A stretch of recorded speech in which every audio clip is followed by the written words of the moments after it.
What's going on, family? Welcome to Sage Talking to Lapeef Network. Appreciate you guys for tuning in. It's going to be another great show.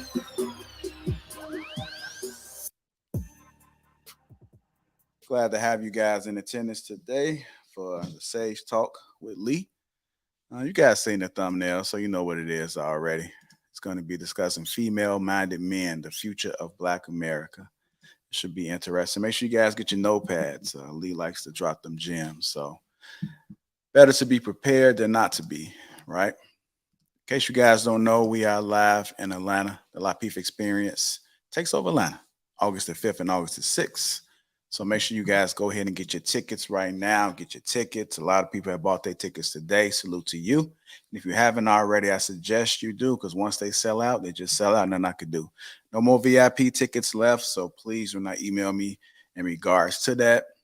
Shout out to the sponsor, Teej Hanley. Make sure you guys feel the Teej, uncomplicated skincare for men. That link is in the bio. It's in the description there. 30% off along with a free gift. So shout out to the sponsor, Teej Hanley. They got all type of goodies, man. Make sure you guys go ahead and check them out. Let's get our skincare in order. See what the chat looking like. Green Gang, bro, man, I see you. RP Namit, I think I said that correctly. You got Carlos. Shout out to the Green Gang, man. If you haven't already, I suggest you become a member, because as we continue to grow, there are going to be more and more perks that will be catered to Green Gang only. So chat ninjas, as Logic would say, make sure you guys assemble and become members. Let me go ahead and bring up Lee himself. What's going on, Lee? How you doing, sir? Oh, you're on mute, just so you know. Yeah, much better. Can you hear me now? Yes, sir. Okay, good afternoon, everybody. How's the chat doing? It's going to be a hot Sunday today. Oh, literally. You know, I'm going to go ahead and get up out of here, man, because I can already feel the heat, man. Have a great show, Lee. Absolutely. Appreciate it. So good afternoon, gang. Back again here at another Sunday. Sage Talk.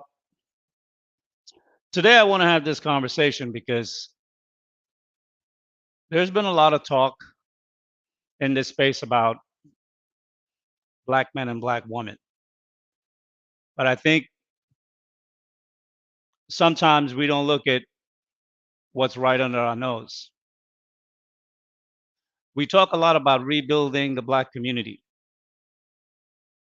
but it seems that so much of the emphasis is really being placed on women and getting together with them to build families.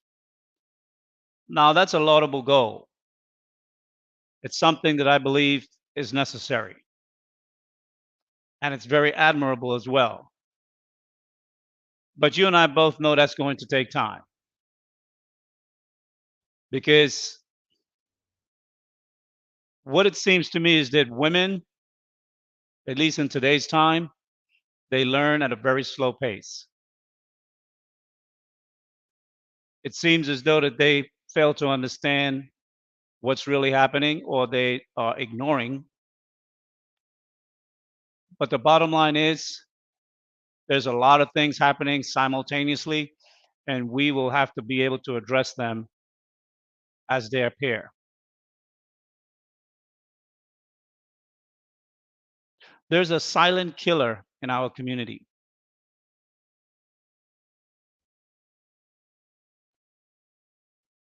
It's right under our noses, and many of us are just glassing over it as though we have time to address it at some later date, which is something that we really do not have a lot of time, that is. Well, I'm here to tell you right now that you don't have a lot of time left. Masculinity is not under attack. If I may, Masculinity is being uprooted and overturned every day as we speak. More and more within the society, females are becoming, I'm sorry, female men are becoming the woman of the future. Some of it is overt, but some of it is not so much. Now, at times in this space, we tend to joke about it here on YouTube, and at other times, we make videos trying to shed some light on the subject.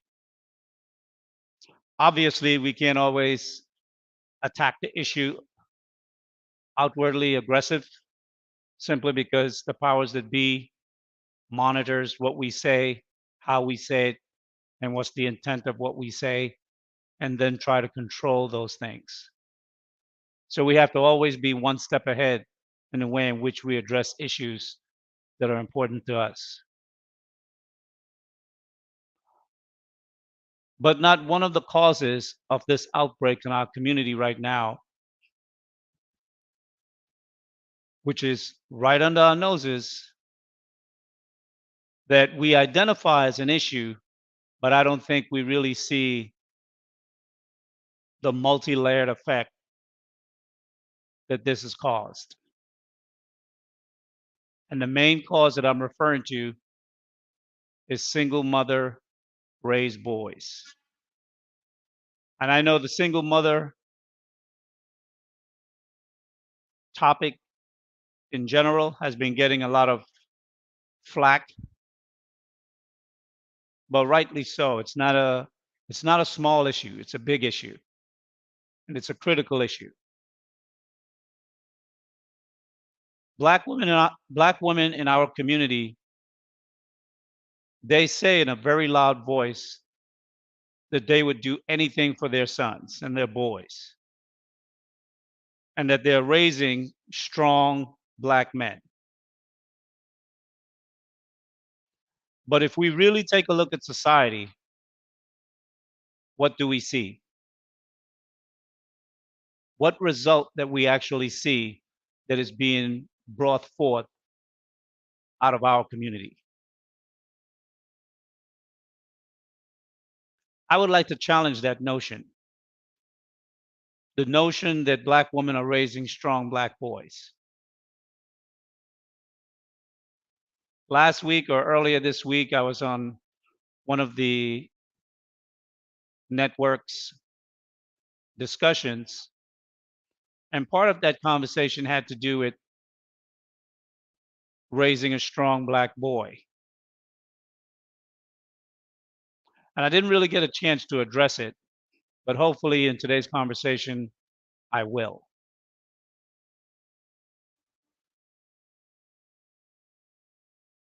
Many black women, they say in this space that they don't know what men want or what we as black men want from them. My question is, how can they instill in a black male child what he will need to grow up, to become strong, and to succeed and overcome the challenges that will lie ahead if they don't even know the needs of a grown black man that they may encounter or have interrelationships with?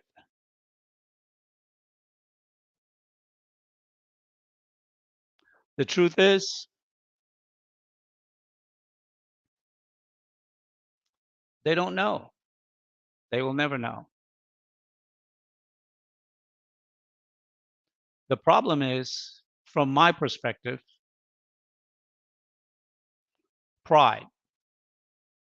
Pride and stubbornness will prevent them from making the necessary changes to get the outcome that they say they want, not only for themselves, but for their families and for their children, both male and female, but particularly the men.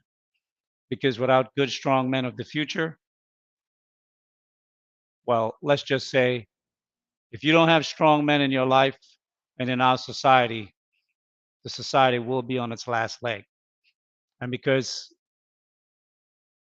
the cry is usually that the black community is the canary in the coal mine, we know we always get hit first.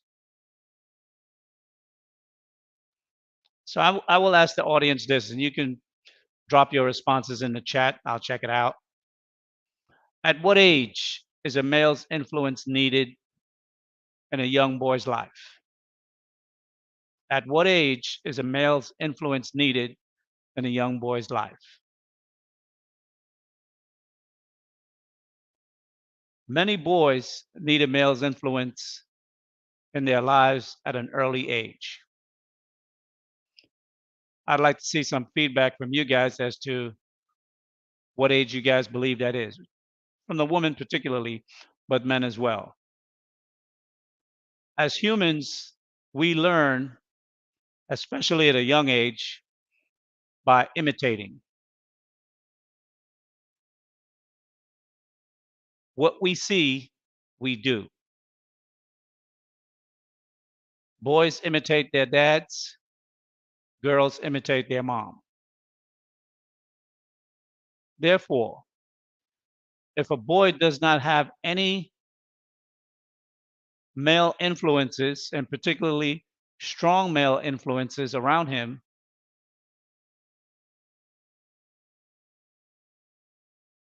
what influences will he adapt?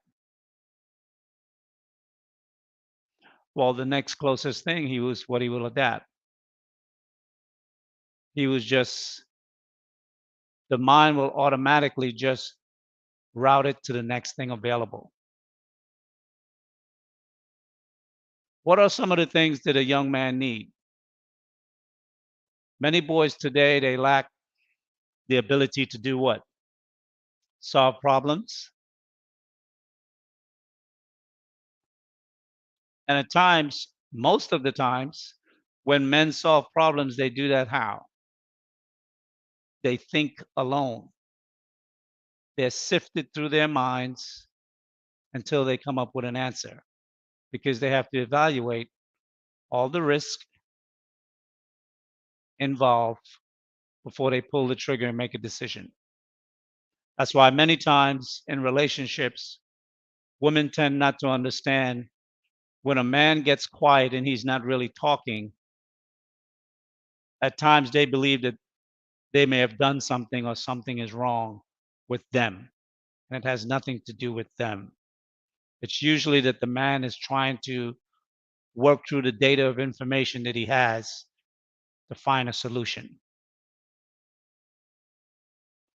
Many of our young men and young boys today, they lack critical thinking skills. What are critical thinking skills? It's the ability to extrapolate from the information that you have to find the missing data to solve the problem. Men who lack these skills usually tend to be more violent, which comes out of frustration, which means that they have an unbridled emotion trigger or response. We see it all around us. The increase in violence in our community, every generation is getting worse and worse. But many times people are not identifying what are the root causes. They are trying to minister to the outward responses that they see.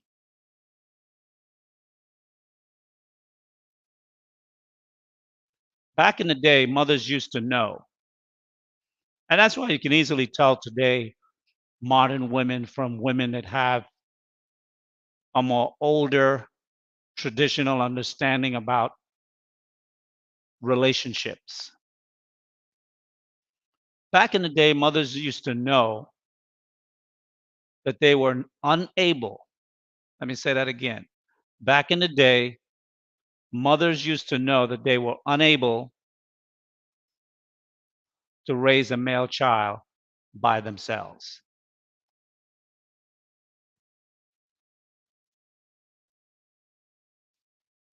that they needed a male figure in the community or in the family, uncles, older brothers, godfathers, and even stepfathers that could step in and help give a balance to that young boy's upbringing. And in some cases, some mothers would go as far, particularly if they had the money, to send their sons by the time they're around 12, 13 years old to military school so they can get training on their masculinity, how to become a man, productive man. But today's black women believe falsely that they can do everything by themselves without a man, most particularly without a black man. The results of what they have and will continue to create, which is what we see in the society, will be more and more female minded men. Men who lack the display of masculine behavior, men who will display more female like behavior, men who will display more emotional reactive behavior, which when a man display emotional reactive behavior, it comes out as one thing: violence, uncontrollable violence. Many times this lacks comes from confidence, and it will demonstrate itself in life through multiple areas, but lack of success. And lack of success when men, because their innate nature, many men link their masculinity and self confidence also through their success. And men who are unsuccessful in life become frustrated and sometimes even display that in criminal like behavior to make themselves succeed one way or the other.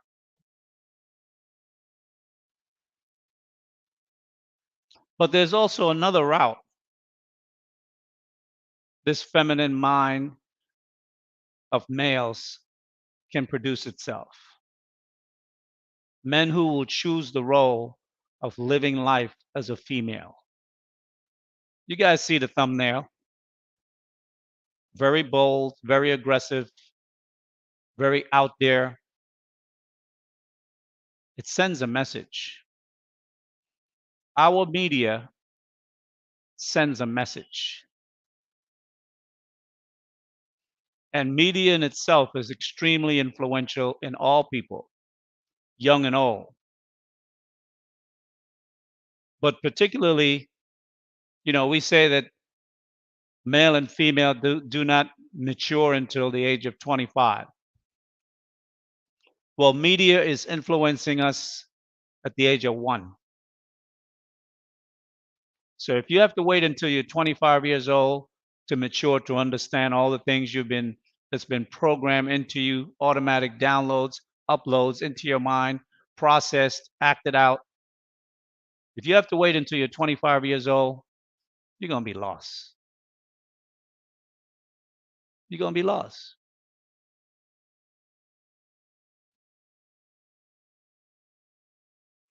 So how would a young man in today's world learn how to identify themselves? If they're in a household with a mother, what can a mother do to show a young boy how to be a man? Zero. Absolutely nothing. Most women believe that they can do the job,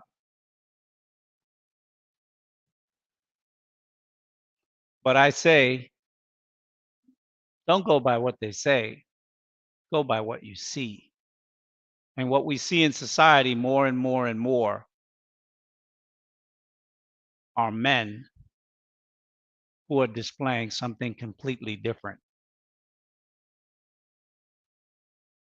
I mean, we have famous examples right in front of us. Dwayne Wade's son, Zaya, Kid Cudi, who is on the thumbnail today, Lil Nas X, and the list pretty much goes on and on and on. I say to you that this is only the tip of the iceberg. What we see has nothing to do with what's really amassing itself below the waterline. The hidden part that we don't see, not the peak that we do see. Because in reality, more and more, there are influencers, whether it be on YouTube, media, movies, Disney, you name it, MCU, that they're launching these images. And all these images are geared towards young boys. And for whatever reason, our boys are getting affected at a very high rate. One, mainly because they don't have a male influence that is around them that can at least challenge what they see in media. So there's no pushback. And we can see in general, and I'm not saying this applies to all, as you guys know, I don't like to caveat my talk, but I will for this second, that in general, many, if not most women, particularly black women, have no problems with the alphabet men in the community. They embrace it.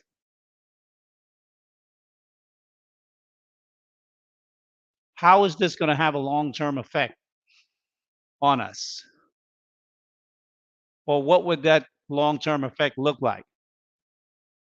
For those of you who want to get into this discussion, and this conversation today would be open to both male and females, I would definitely like a couple of women to come up on the panel so I can get their perspectives, particularly if you are a mom and if you're a mom of a son. I have a link that I'd like to bring up, and this is like my first time really using these links. So bear with me a moment. Let me see if I can bring this up for you guys. Drop a one in the chat if you can see the link once it comes up.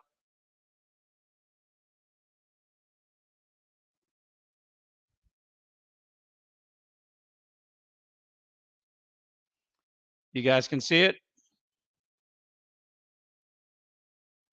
Okay, let me see if I can make it bigger.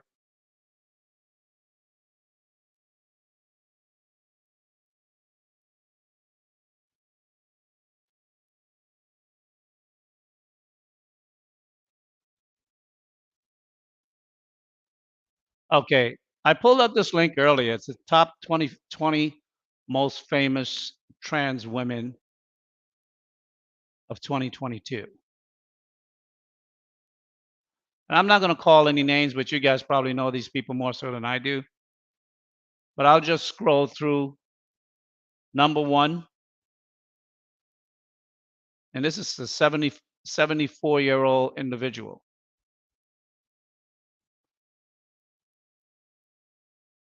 Number two, Jennifer Pritzker.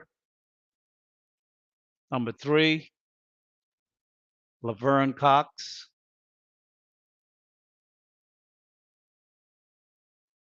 Number four, The others were grown, so we know they were affected 20 years ago.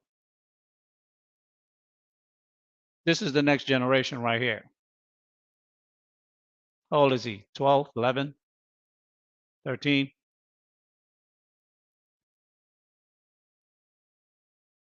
Lena Bloom,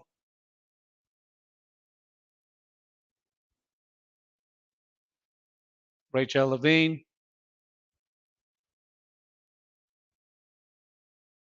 Cataluna Enriquez. I'm not going to go through them all. Candace Kyan or Kane. What I will do, I'll drop the link in the chat for those of you who want to go ahead and preview this information further.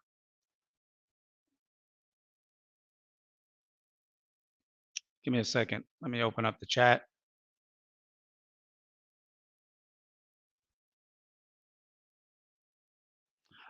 So that's the link. You guys can go ahead and look further.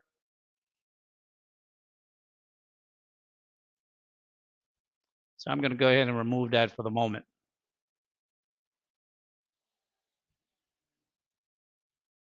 As you can see, that this problem is very pervasive within the society.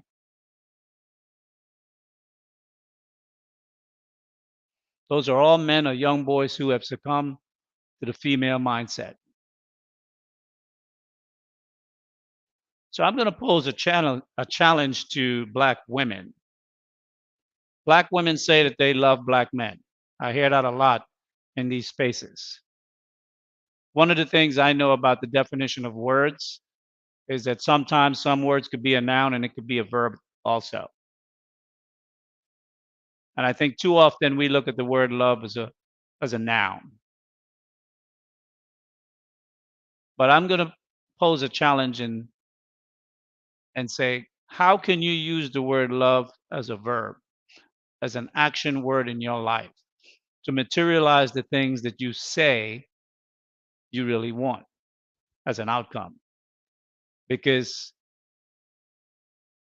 outcomes are they only occur through deliberate effort. You don't really sit back and have an outcome materialize in front of you without you doing anything to make it so. So my challenge would be, are black women willing to sacrifice their own personal whatever? I'm not going to categorize it, but you know what it is to you. Are you willing to sacrifice whatever it takes to marry a black man or get into a long-term relationship with a black man who is strong, who is masculine, who is educated, who is capable, who can teach, guide, and be a strong influence, not only in your life, but in your child and children's lives, to offset this bleak future that is rolling downhill like an avalanche, and it's going to wipe out the black community if we don't take drastic measures to stop it. If you choose not to marry or to get into a relationship with a strong masculine black man, to have him in your home, and I'm not talking about a father who is involved in their children's lives but lives at a different location, because no child, and I'm going to say it again, no child can live by two rules. It's not possible. Child can't go to his father's house and have one set of rules and come back to his mother's house and have another set of rules. You'll drive the kid batty. And more than likely, the house where he spends the most time, particularly if that's his mom, those are the rules that will stand. And she will do that, because the minute he say, well, my daddy said this, you're going to look him right in the face and say, your daddy ain't here. You live here with me. My rules stands. Your daddy rules don't stand in this house. We know how our women are. So if the father lives someplace else, the influence may be slight, but that's like sticking your finger in the dike. It ain't gonna stop that dam from collapsing. It's just not.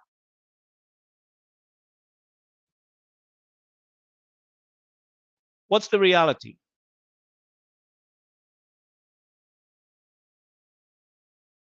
Most women do not know what to do when a boy's masculine nature begins to display itself. Many times, that nature starts coming out around 11, 12 years old. And the knee jerk reaction of many mothers and women, teachers and schools, and even doctors, the knee jerk reaction is to what? To suppress it, to suppress the male masculine behavior, which is the worst thing you can do in a child. Back in the day, your grandmother used to say, "Boy, you're smelling yourself." What did that mean? When a grandmother said that to her grandson, what did it mean when it said you're smelling yourself?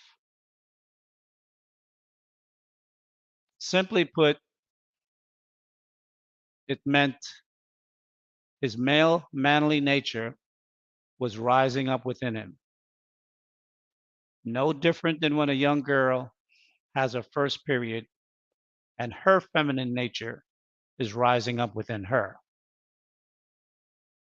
The difference is no one tries to suppress the female nature. She's educated, she's taught about it, she's trained, and she's given every assistance possible to make sure that her flowering as a young woman is as easy as possible, that she may make the transition and the adjustment. But with a young boy, no. In a young boy, they do just the opposite. Most women fear masculine nature.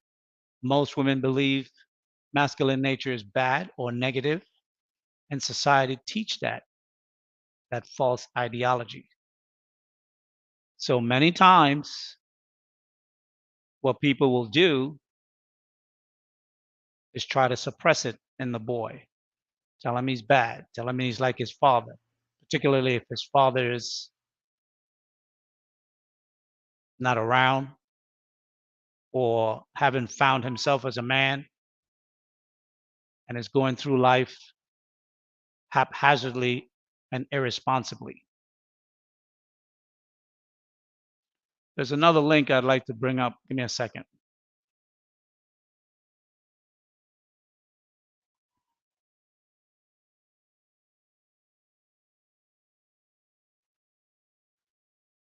I'd like to bring this link up because I think it really adds quality or clarity. Can you guys see it? No? One second. Drop a one in the chat if you can see the screen, the share screen. Can you guys see the screen?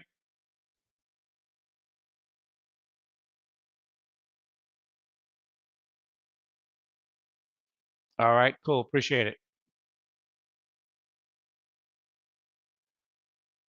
I wanted to drop this because this really shows across the board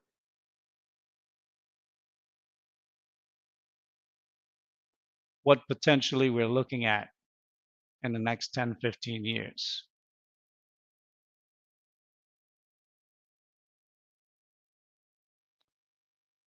We all know there's a new movie getting ready to get dropped in September in 2 months.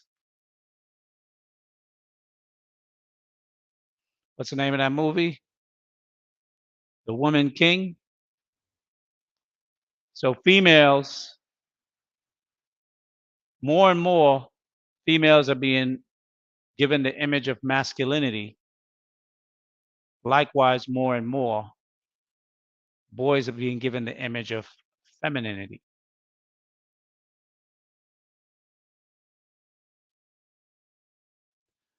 Is this what we want to see for our community? Is this where we're going?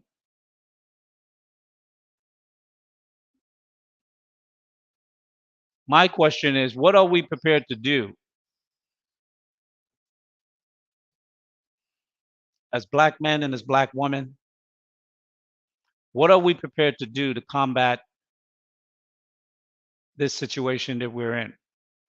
Because this is a war. This is a war of survival. Like I hear some black women talk about, if black men go off and marry out, that we'll see there will no longer be a black community because everyone is going to be these off shades of white or people of color. What I would ask you is, which is worse? Black people of different shades or one shade that are now female minded men?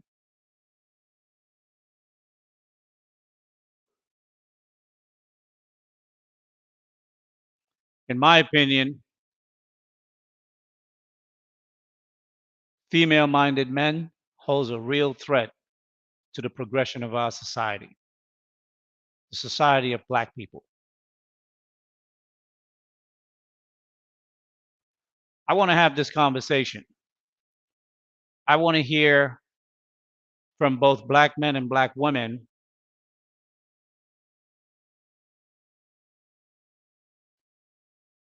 how do we intend to have the survival of black people?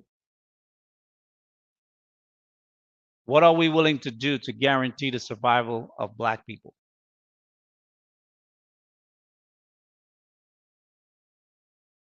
TT Milo, you're going to have to cam up so I can see you. Justo, my man. Hey, what's Good going on? afternoon. How are you? Okay, All I'm is good. well. Talk to me. How are you? I'm good. Of course, you know I don't like the C word, community, because this isn't what this is anyway. It's just a population of people running with their heads cut off. And at this point, it's like the people of decency don't identify with the behavior, the culture, or whatever it is that they're doing. People of decency, the way to understand who they are is they don't identify with this. Um, Not only is it out of control or beyond out of control, but when people ask me, "Man, is it going to get better? It's gonna." I'm like, no, the Disney dust isn't coming. Um, a lot of the people that you see Uh-huh. have kids.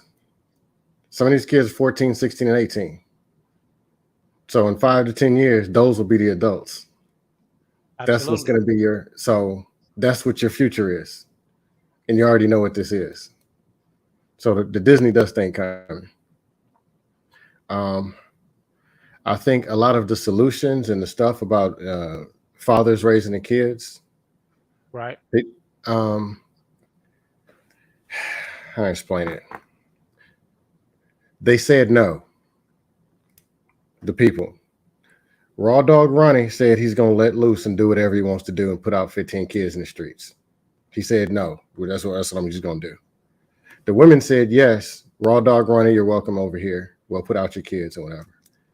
Women getting on board with the men and actually stopping the becoming 300-pound wig-tacular baby mamas with 8 tattoos, 6 teeth. They said no. This is what we're going to do. If the answer is no, why are people still like going over there and expecting some kind of change? If you like black women, try to hunt through the woods, maybe 3 o'clock in the morning in the wilderness in Louisiana. You can find one that actually wants to be a wife. Find that woman and get the hell out this fake community, this population. Run. Get the woman and run. That's what I'm trying to do. As far as people dating out, hey, date out. Ain't nothing wrong with that. I've never been racist. I don't subscribe to this, the black man, the white man. I'd never cared. Wasn't raised that way. Don't plan on changing now. Um, and I forgot what my other point was. Well, one thing I was going to say is that, obviously we can't go and hunt them out in the woods, right? But Well, you get one what I thing was I saying. don't see, I understood. I'm being facetious with you as well. Mhm. Uh, One thing I would say, and I would like to see more of, are females who say they support what black men want. They support building in the black community, but yet they refuse to cam up, get on these platforms, have those conversations, particularly in the female spaces that currently exist. Right. You Actions have speak louder than words. That means they're not really for support. absolutely, because we have Amira, her show comes on after mine. And whenever I key into her show, I see nothing but males on the panel. Hmm. I see Chic Critique.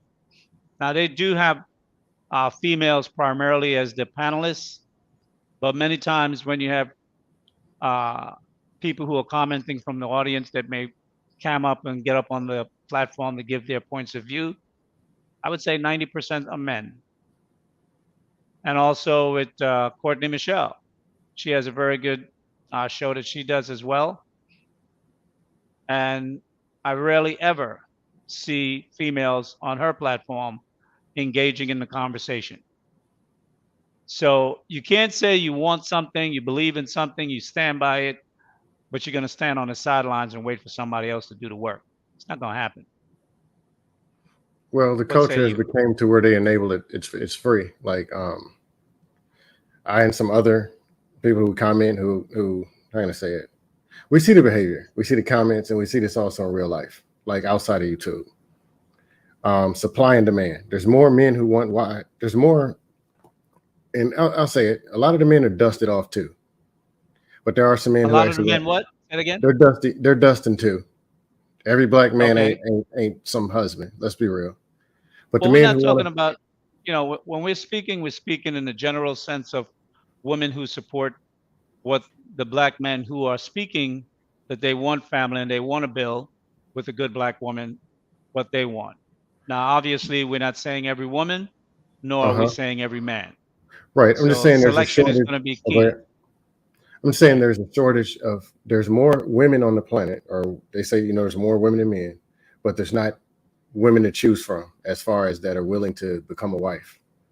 And there's only Okay. the same few things that men have been asking for the longest: loyalty, respect, weight, uh, femininity. It's Support, the same things, and they said no by their actions. right?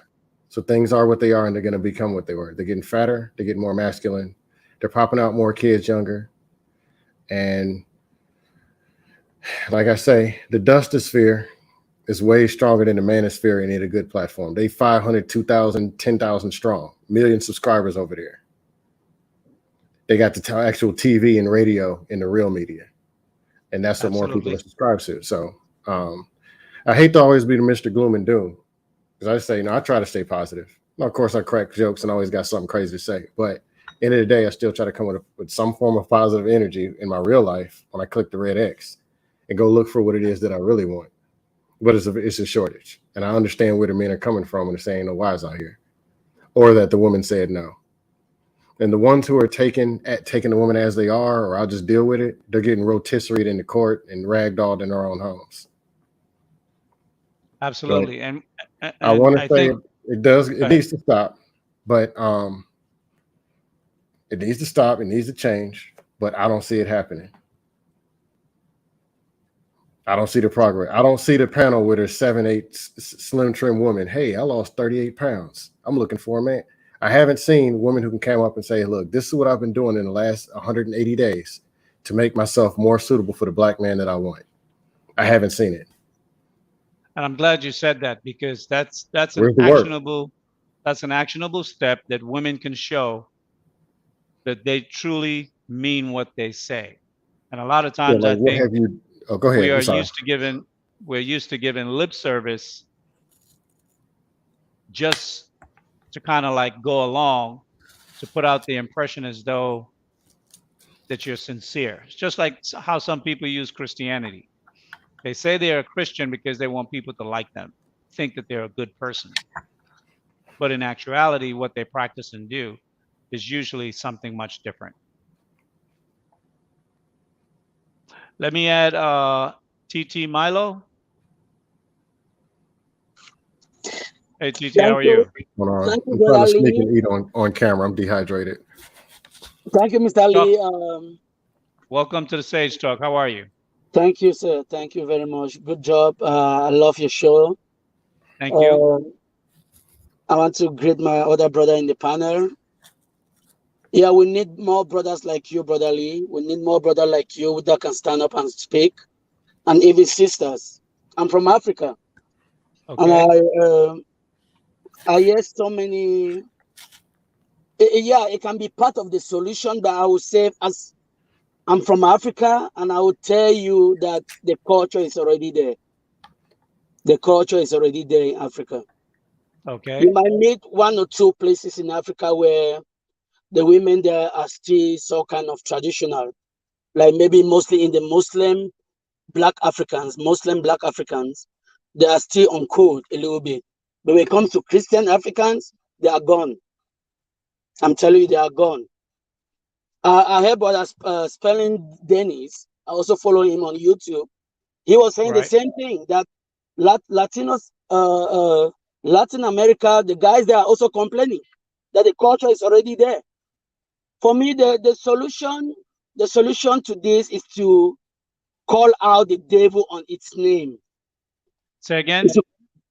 to me, the solution for this is to call out the devil by the name. Yeah, Okay. the white man created this stuff. I will must call him out. He will not hide behind the scene while we are here struggling to figure out what solution to take, what should we do? And we are actually still at Okay. the background, still One, pushing it one second. forward. TT, Um, 1 second. One okay. second. Now, I think like white supremacists, we call these things out, and I think we all know the origins of them. Because in the society in which we live, we understand who controls the media and who push the majority of the ideas that can influence our people and the world at large, both here in the United States and in Europe and around the world. But I think what we need to stop doing is I I don't like to just always point as to where the origin of the problem lies, and in some cases talk about past histories. I like us to see what can we do to solve things in the present, and how will those solutions help us in the future going forward. So what I'd like from you, if possible, is to give me some ideas as to how black women and black men can overcome this challenge that is set before us, as opposed to casting blame. Okay. The to me, the first thing is for black men, like from your age down to me. I'm 30. We should do our best in our community wherever we find ourselves to talk to other brothers. If we put our brothers, we will put our people, the men on to follow a particular track, and to stay like to stay away from such women until you can come, which is very rare, but you can come across one good black woman. You can go along with that, but they should always know the signs of those modern women. They should always know the signs. If you see that, move away immediately. Don't try to force things. Don't be a better Mason. Move away. That is going to help create a situation where it will not be like some people are trying and others are frustrating the movement. Men need to take a path. We need to carve a path where later on the ladies, and I will say this, I will say this.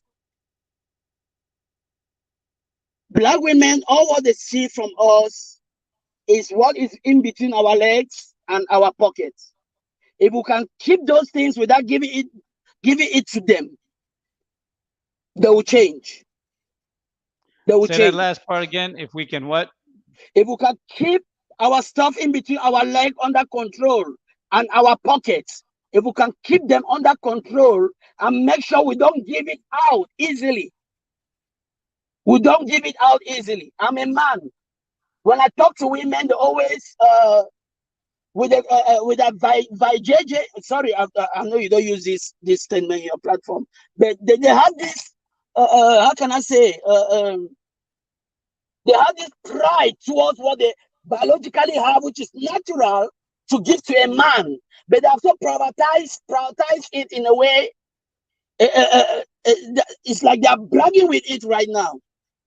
I'm not saying the ladies should go out there and be just like opening their legs. At least we should try to encourage marriage. The ladies, if a guy comes to you like what our late Kevin Samuel was saying, put him on a timeline. Is he going to get married to you between 6 months?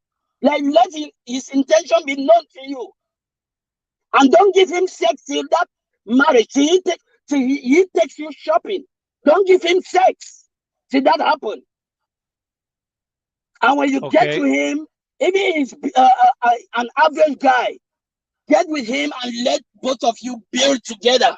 Both of you should build together. That's how you solve this thing. Both of you should build together. Let me tell you, ladies, men, like nature, if a man is poor today, for him to be rich tomorrow is a second thing. It's like something in a second. Men's life flip really fast. Men's life flip very fast. Get with him, even if he's somebody that is not like, I know you ladies, you love your own way, or you like how the men, you love this type of men that move around. Nigga, so let me not use that word. That's how we call hip hop in Africa. We call nigga Okay. man, nigga man. Let Yeah, me see sorry if about that. one Yeah, second, TD. yeah, I Let know. me see if let me see Okay. if I can kind of put in context some of the things you were expressing.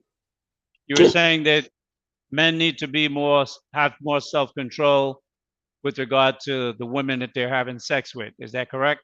Yeah. Okay. You're also saying that No, women no, need no, to. not no. Sorry, not. I said they should have control with a D, with a D. They should also Well, prioritize that D. They should not give it out easily. They should not give that well, D out easily, and they should not that's what. also be spending money on women easily. Well, that's what I said. They need to have more self-control over their Yes, sex. yes. Well, one of the things is in today's life, sex has a very high priority. It's advertised everywhere, and many women advertise it even when they're low-key advertising, just in what they're wearing and how they're walking, right? The fashion today is all geared towards the stimulation of the male eye. So it's easy to tell a man to just be cool, control it, but then you're walking where you're surrounded on all sides with the things that drives you. So that's one aspect of it. The other aspect I think you mentioned was women should be more focused minded in getting married.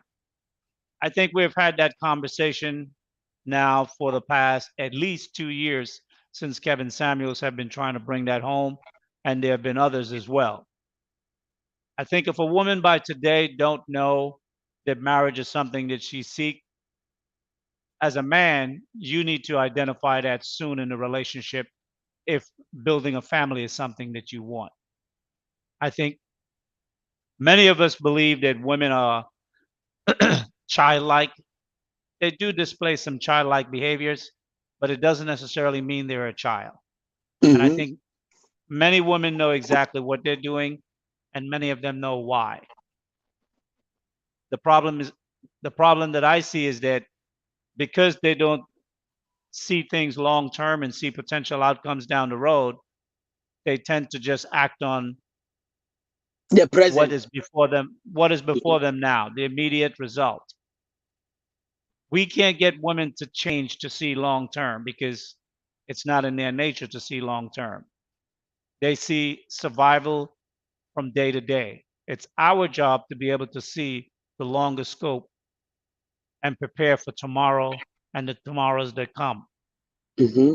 The problem is that we are having is that we have many homes where there are single mothers raising these children. And to the degree that I'm talking about this topic, what I'm looking for is for the educated black women. If you're a black woman and you're using social services to survive, you're not working, you never graduated high school, this conversation is not for you because most of what I say is going to go right over your head or is going to trigger you emotionally. I'm really talking to women who have some form of discipline and have exercised some ability to educate themselves either with an undergraduate degree or with a graduate degree or higher, because they can at least evaluate most things to be able to come to a conclusion to see where they can make a good choice over a not so good choice. And there are many women in this space that listen and they know. But what I want to see is where are the women who are actually prepared to take the risk? Because anything in life that you want requires risk. If you want to become an entrepreneur, you need to be able to take your money, your savings, your 401k or whatever, and you got to invest it in something. And you have to develop a skills or an expertise in a particular field, or do a partnership and work with someone that may have the skills that you lack, but you have other skills. But there is a risk associated with it, and you can succeed or you can fail. But you won't know if you will fail or succeed without trying. And I think right now, there are a lot of women in this space that hear what men are saying and they see what's happening in society as well. But it seems like many of them are refusing, for whatever reason, to take the next step, to take it into action and really look to pull the trigger with a brother. But yet they will complain about what brothers are doing, whether they're SYSBMing and that stuff, or whatever else a brother is doing that they can criticize, as opposed to say, what can I do to make a change so I can get with a brother, or a brother Okay. can see me to be a worthy woman. Dap Man, welcome to Sage Talk. Good to have you back. What's your contributions to this conversation? Talk to me. I wanted to say, I think that I understand the point of people being more disciplined in their actions and what they're doing, right? But the thing about it is, we're not going to like what the women are doing with the women marches and putting they on the ground working and doing things for to push their agenda forward. The reason that they're not self-correcting because they want this. They want the matriarchy. Say They, that again. they want power, huh? Say that again. Say that again. I said, what's the last part you heard? The thing you said they want power, but right that paragraph leading up to they want power. Okay, well, the women is out here. Uh huh. They lobby in the government. They got movements lobbying the government. They got Okay. they got they got a lot of support from even men too. The fight that we fighting against a lot of men right now is against the Simps, because the Simps is the ones who supporting these women in their actions, and they getting what's the name? They getting what's the word? Validated by these dudes, right? They're Okay. they're lobbying the government. They're lobbying a lot of other um uh, not what's it called. They lobby a lot of other infrastructures in the government, right? I forget the name for it, but they're not going to try to tear down the matriarchy they built. So the only solution that I see, the only solution I see is people getting. I understand the discipline, but the only solution I really see is people, us as men, getting out here and and really putting our foot on the ground and lobbying and doing what they're doing so we can get power within the government to change these laws so there will be consequences to the actions when it comes to them relying on the welfare state, when it comes to them relying on these things Well, that I will say this, right? It took the women 40 years to amass the power base that they have developed. yes. We as black men don't have 40 years to turn that battleship. First, we got to overturn the infrastructure that is in place that have given women all the rights that they have given them, plus the financial institutions and other businesses that are supporting their agendas. We really don't have that kind of time. That Besides is that, true. That is true. black men I as a agree. whole, we still struggle to work together, Yes. right? I So agree. there's a lot of ifs that need to occur to kind of like put into effect what you're talking about. Yeah. But to really start to make a certain change, and I'm talking from the grassroots up, we don't necessarily have to attack the political infrastructure or the corporate infrastructure. What I'm saying is that there are black women in this space who say that they want black families, who say that they want to be married, And who do said that so. they want that they love black men. I hear that statement a lot. Mhm. And what I'm saying is that those black women need to make a change and make it public. You can't True. sit on the sidelines. If you don't want to get your clothes dirty, then you're not down. Shut your mouth, stay in the chat, and be quiet. They just talking. You're just The thing talking. about it, the thing about it is, remember on the topic, right? Yeah. The men inside our community right now, since when you say that, right? The men inside the community, when it comes to the men that have the right mindset and want to move right, right? We're fighting against the feminized men. We're fighting against them right now, trying to get them in line, put them into the ranks, so they're not. So get them in line, put them into the ranks, so they're not overturning the ship while we trying to build it. I got slight pushback. Go ahead. Here's the deal. There's some women over here doing some stuff, and it's dusty. There's some dudes over here doing some stuff that's dusty, and they're sitting battling back and forth. Why participate in that fight? What do you get? Are you gonna grab and shake the woman up and make them feminine, or make them lose weight and make them not be baby? Is it gonna work? No. Are you gonna grab every simp and hang every simp up by his boots and say, "Stop this simping"? And then all of a sudden they're gonna turn into alpha male. Is it gonna happen? No. No. Okay. Hold on. You lose your own time and energy. Like I say, there's 13 wives out there per state. That's all that's left. And if you're over here battling with the dusties, you go to look for the woman, you all bruise the hell up. True. Or you're like some of the dudes that's up here, as soon as they see a woman, all they see is she's black. You really? That is true, man. But I want to say this though. I'm just telling you, these are miserable people. All I do is troll.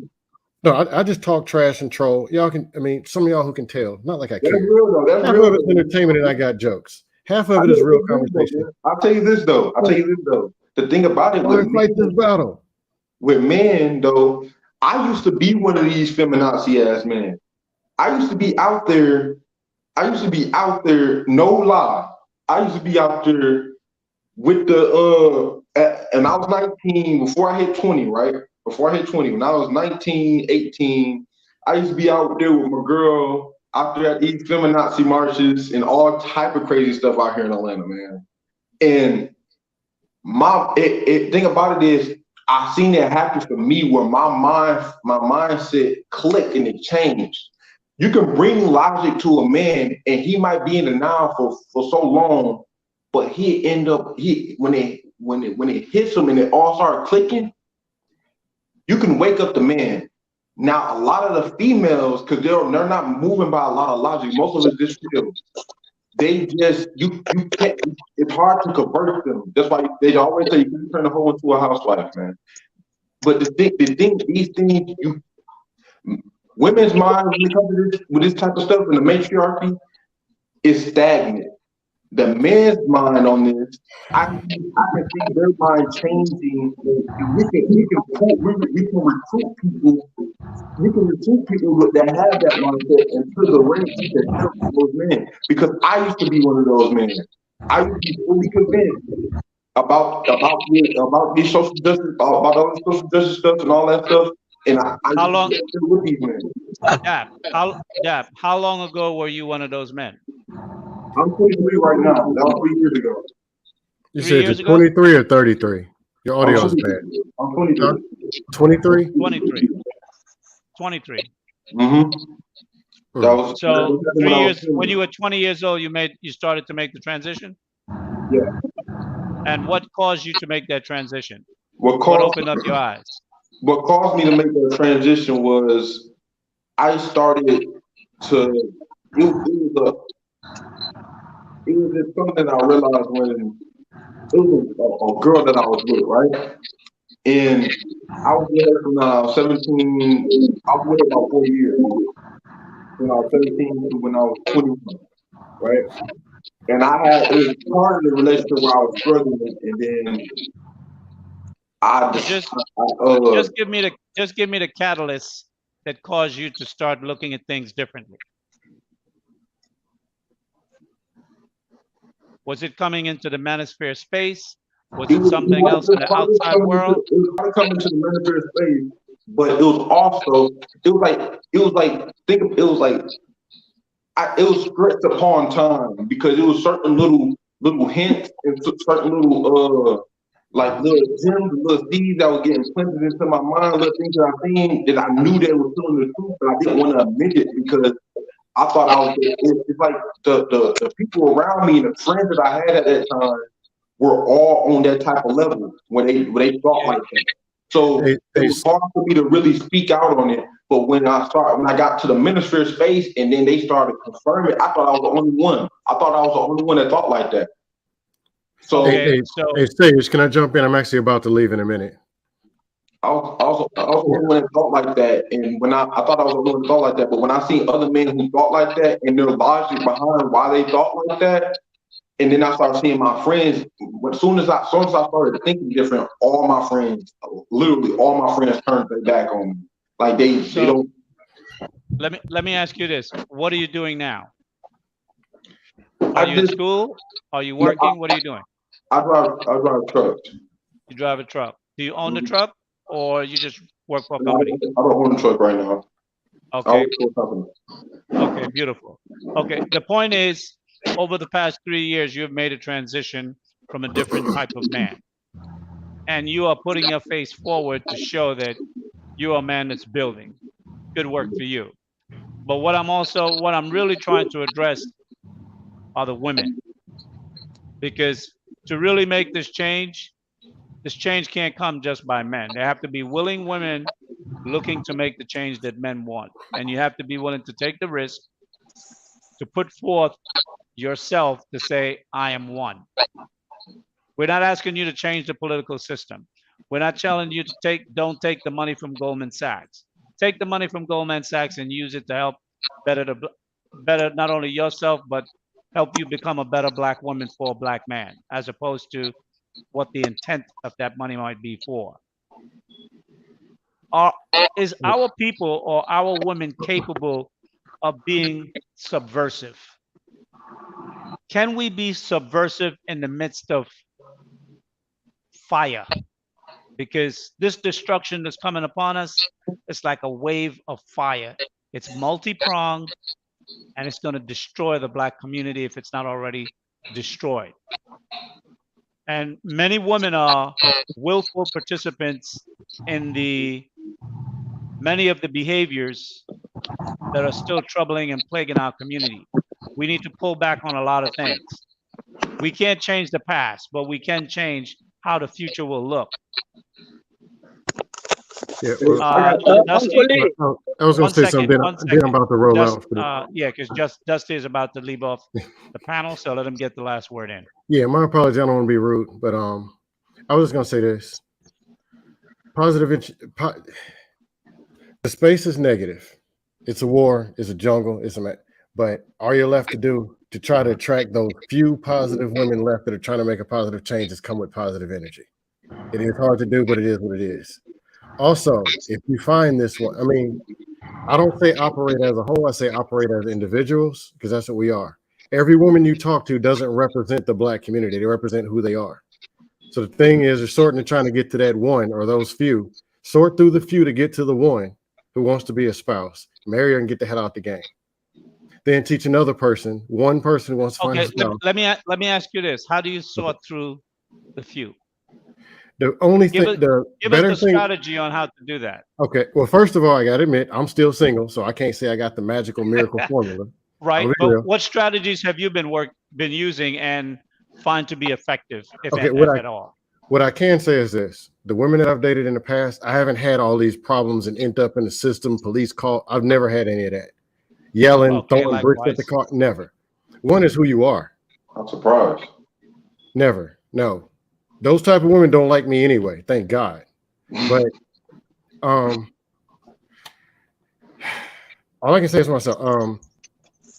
Who you, be the best person that you are. Be positive. You'll attract positive people. If you're negative, what you expect a positive woman to do? They're gonna run. Be positive. Don't come out leading out there dangling all this money. Okay, if you're dangling money, you're probably going to attract women who are looking for money. Communicate as best as possible. I noticed that a lot of men are lacking good communication. They're lacking emotional intelligence. The men aren't listening either. They're not listening to women. They're coming and talking What to would you women. suggest?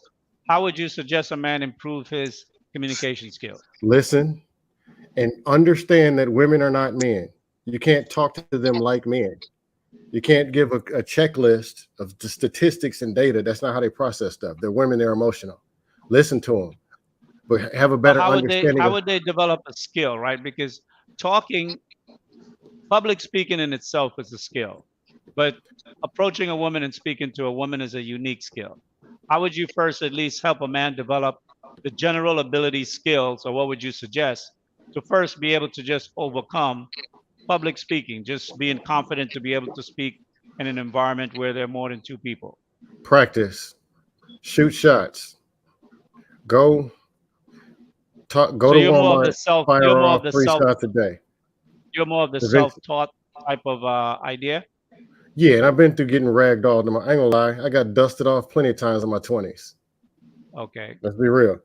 Ain't nobody teach me nothing, but All right. eventually practice and then talk to the people who had the results. Find you some men who got married within the last 5 years. Ask them what they did. Like when I went to Houston, it was the Lapeef event, whatever. I was sitting there talking to someone who was married, asking about communication, how you communicate with your spouse. Afterwards, instead of going to one of the parties, one of my friends who I know got married 2.5 years ago. We're talking 5-6 hours. I'm listening to everything he has to say.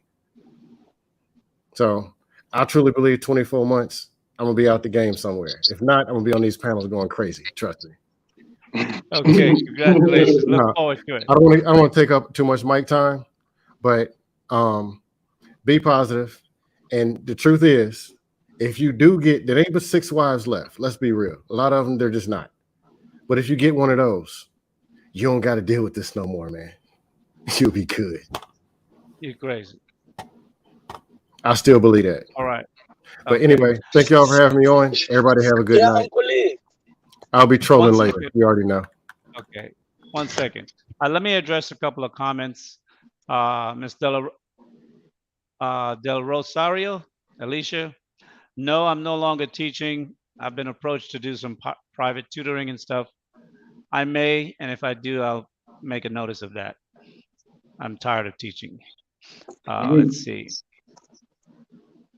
Tamika, he doesn't have, oh, he put his shirt on already. Y'all got chaotic cousin up here wilding. It's called Okay. it's sunny out here, really hot. Yeah, it's definitely hot everywhere. I'm a truck driver. I'm inside the truck right now. Well, what I would say, the other day, earlier this week, or actually at the end of the week, I was also listening to, and I took part in a short discussion with regard to SYSBM and what's happening in that that venue. What does that mean? SYB. What is? I don't know what that means. SYSBM. And I think something else I think our women are not being mindful of. Men are not going to sit around and wait for women to pick up, take their time and learn, deal with their baggage, whatever that might be.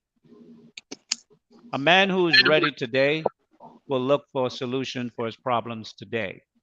He's not going to invest in trying to do a renovation project for a woman that may not find herself until some distant years in the future.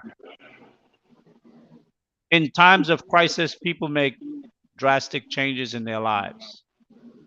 I think women today have to realize, Black women particularly, that we are in a crisis mode. And I think brothers who are going overseas to try to find a wife so they can have children and build with those women, particularly a man who is successful, if he's making 6, 7 figures or more, the reason he's doing that is because he's investing not only in his present life, but for the future next generation that he intends to spawn and bring forth into this world. And I think as Black women, you guys have to realize that asking a man to sit around and wait for you to get your shit together, ain't nobody gonna do that. Ain't nobody got time for that. Because time and chance happen to all men, but we never know how long its success will last. Because success sometimes can be fleeting. You can get it and you can lose it, and some people can get it back again. But I think instead of berating men who might be mindful to leave and go overseas, I think publicly making it clear that you're an available Black woman who is feminine and friendly, supportive, easy to get along with, and want to build a family with a Black man, whether you have a child presently or you do not. A man will sacrifice and even deal with a woman with a child. They have done it and they will continue to do it. That's not going to change. This space will probably help reduce the number, but it's not going to change. And if that man sees value in you, he will take advantage of that. But I think if you don't put yourself out there, it's not going to happen. And I think our women have to, you're fighting a war on two fronts. You got to come out and let the man know that you're available. And secondarily, you have to be willing to face the onslaught of criticisms that you may get from female friends that you know, family female friends that you know, and just the general social public that you don't know, that you see out here on YouTube. You're going to have to be able to withstand that. As Black men, we have been withstanding that forever. Kevin Samuels withstand it, and many of us in this space that get that type of barrage, insults, criticisms, slander, we deal with it and we move forward. And I think some Black women, those who say they want what it is that Black men say they want and that we're looking for, you're really going to have to stand up and make it known that this is what you want also. That's the only way a man is going to choose you. Because if he doesn't know you exist, what is he supposed to do? Be a mind reader? It's not going to happen. He's going to go where he already know women are available and looking and want to be with him. And he'll find one. Now, does that mean every man will be successful? Of course not. Every man is never successful in everything they do. Every woman is not either. But if you don't try, you'll never get it. And Black men are looking for wives. And the Black community is under attack on many fronts. And the most dangerous thing to our community right now is female-minded men. Because we've already witnessed a Supreme Court justice who's been sworn in, refuse, not could not, because we have to understand, it's not that she could not, it's that she refused to telegraph how she was going to vote on the subject of the definition of a woman. Oh my God. Oh It's my not God. that she didn't know what a woman is because she was a female. So she knows what a woman is.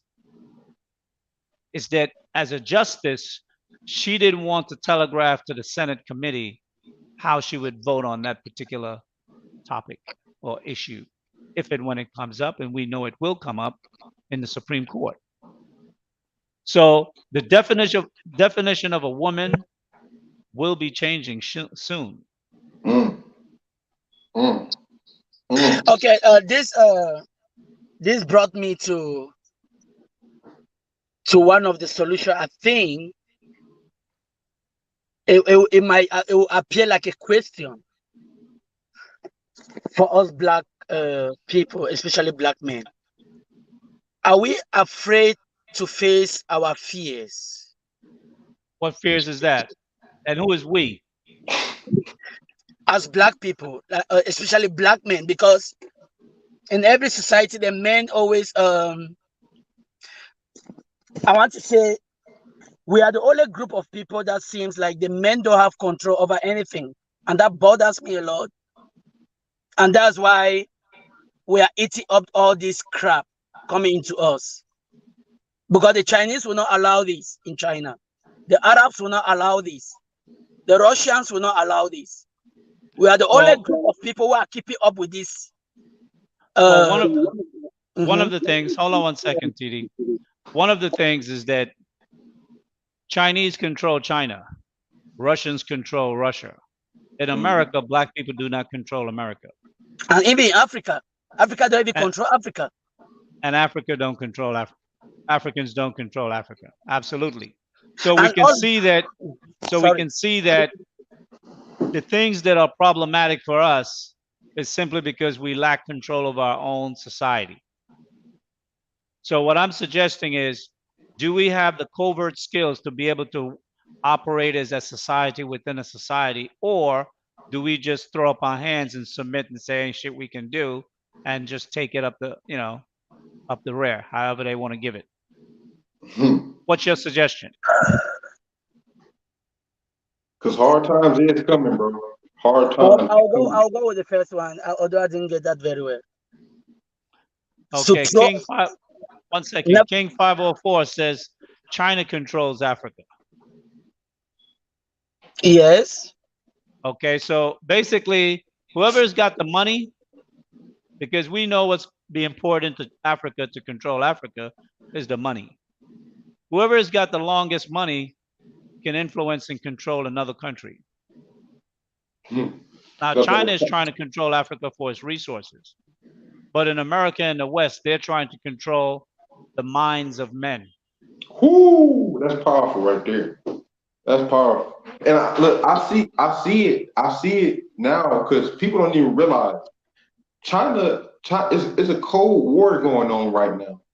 People Well, I not don't want to thinking. get I don't want to get Dad man. I don't want to get sidetracked into Okay. China Yeah. and how other nations run their society. I want to keep it focused on the topic at hand with regards to the black community, black women and black men, and particularly black women who are raising these young boys. Because many of our young boys read far below their grade average for their age. Some people say it's fourth grade level. Some people say a little higher. Some say a little a little less. The most I heard was Whatever, third grade. whatever the number is, we know that number is not on par with the rest of the general society.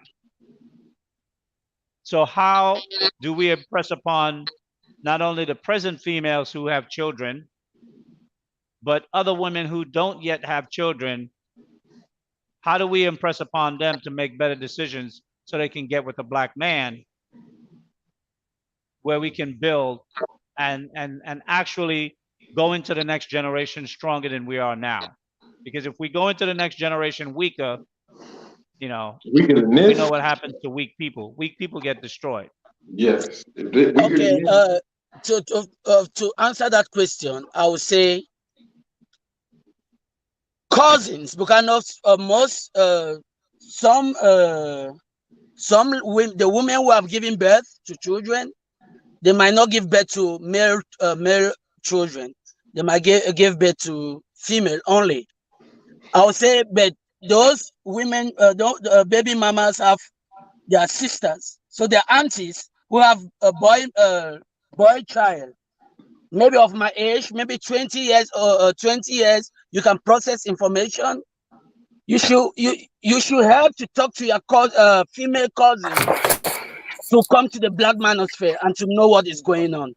I think if all males try to take that move to advise their cousins or their siblings to follow the manosphere, it will help to maybe undo some of the situations. Okay, 1 second. I would like to address this comment. This is from Ken. It says, always discussing women. So, Ken, if you're at a place where you can cam up, I'd love for you to cam up and add Yeah, come up. some clarity to this comment, because the reason why we're discussing women is simple. The women hold the children, and in today's society, we have a large percentages of single mother-led homes. And in many of those homes, they're not just girls, they're boys also. The problem at hand is the feminization of boys. That's the subject, the female minded men. So we're talking about how we can address this and how we can potentially solve this problem or get it back on course. That requires that we have a conversation with the mothers that are mothers of these children. People like that really confuse me because I be thinking like, do you understand the dynamics of our society and how to build a Well, society in a generation? you know, I will say this, I never attempt to think that someone don't understand what they say when they say it. I know he fully understood what he said, and I know what he meant by what he said. That's why I challenge him to come up on the panel and explain more what he's trying to get across. Because there's some men like Ken who may be a female minded man, and we need to identify him, right? If he's a female minded man and he's a woman internally, but on the outward appearance, he wears a masculine shell or a male shell, but internally his operating system is female. There are many men that move that way. True. So we have to root that out also. Dub Will, good afternoon. How are you? Welcome to Sage Talk. How are you, brother? Good. How you doing? Okay. What do you have to add to this conversation today? Well, I don't know if it's a direct parallel to the conversation. I don't know if you remember me. We were on the same panel on Courtney's show a couple of days ago, talking about the whole Yeah. SYSDM. Yes. That conversation really got me thinking about a lot of things, right? And you and some of the other people on the panel got me thinking about some things. So when I saw the title of the show, "The Future of Black America," one of the things I've really been questioning is what has been the unifying theme or the unifying cause that has kept Black America together throughout our time in this country and today and moving forward. From what I just not doing any kind of research, just thinking in my head, what I seem to think it has been a sense of struggle, a sense of oppression, and just being told this is our place, so this is all we have, we all we got type of mentality, right? So once integration happened, you see decade by decade, the Black community has become weaker and weaker and weaker. So from 2022 moving forward, what is going to be that if Black people are going to try to save our community or resurrect it or whatever you want to call it, what is going to be that guiding principle moving forward from today and in the future? That's a very good question. That's what I'm trying to identify, because there's a lot of different talks as to the responses to the problems that we see and have identified. But the responses are just that. They're not trying to get at the problem. They're just trying to circumvent the problem. SYSBM is a form of circumvention of the problem. They're like, I do not have the will, the patience, or the desire to go and try and fix something that is broken in so many pieces. I can spend my time more productively by just leaving and finding a woman that have less damage and that comes from a culture of family and want to build with a family, with a man. So that's one aspect and mindset, right?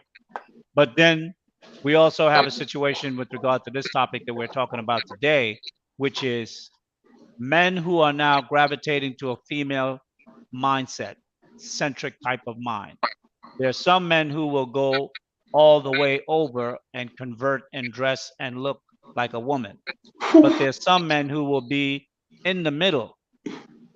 On the outward, they would appear like they're a man, but how they move and how they talk and how they act, they will behave just like women.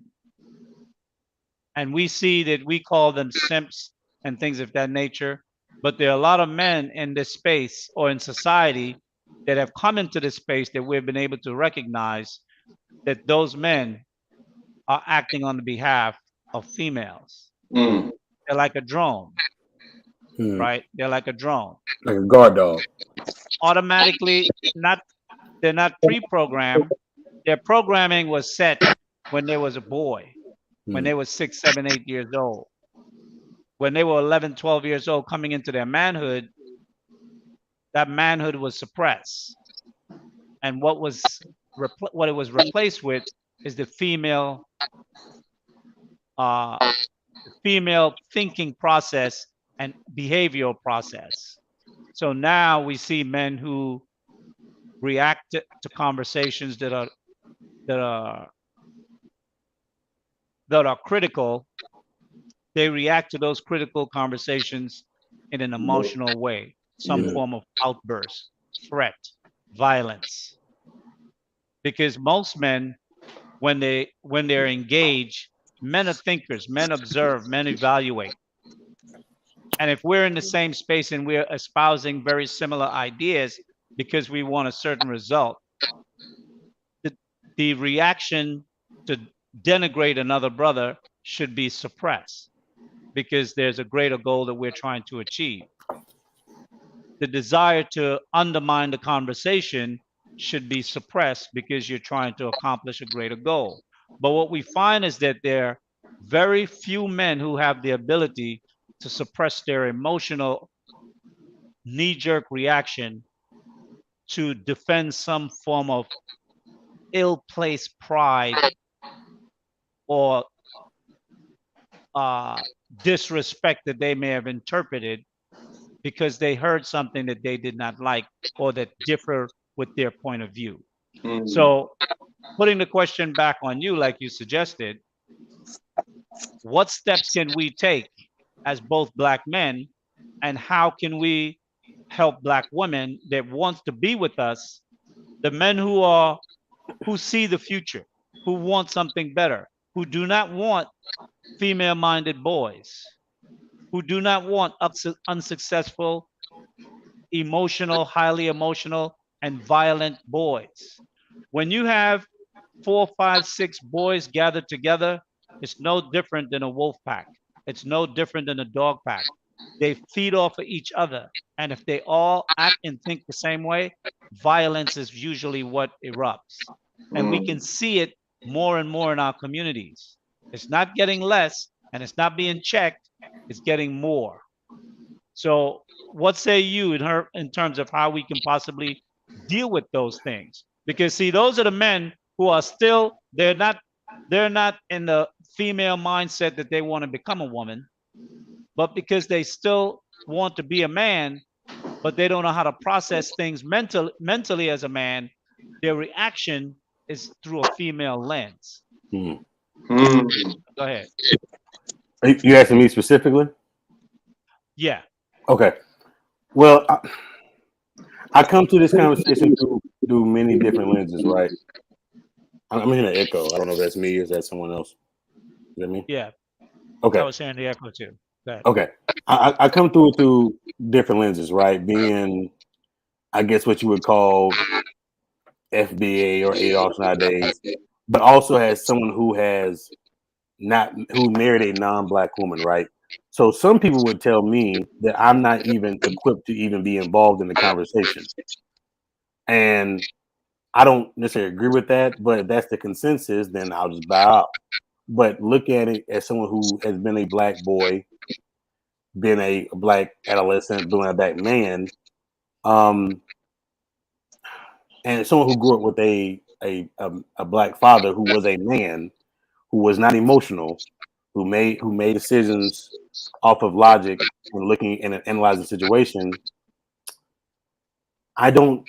The only way I can see that the problem that you're referencing is that these boys need some kind of true man influence, not just male, because there's a lot of males out here, but a Right. true man in their life to teach. Because when I'm speaking to myself. When I was coming up, you could tell me anything, but if I couldn't see it, if me and my father's not a talker.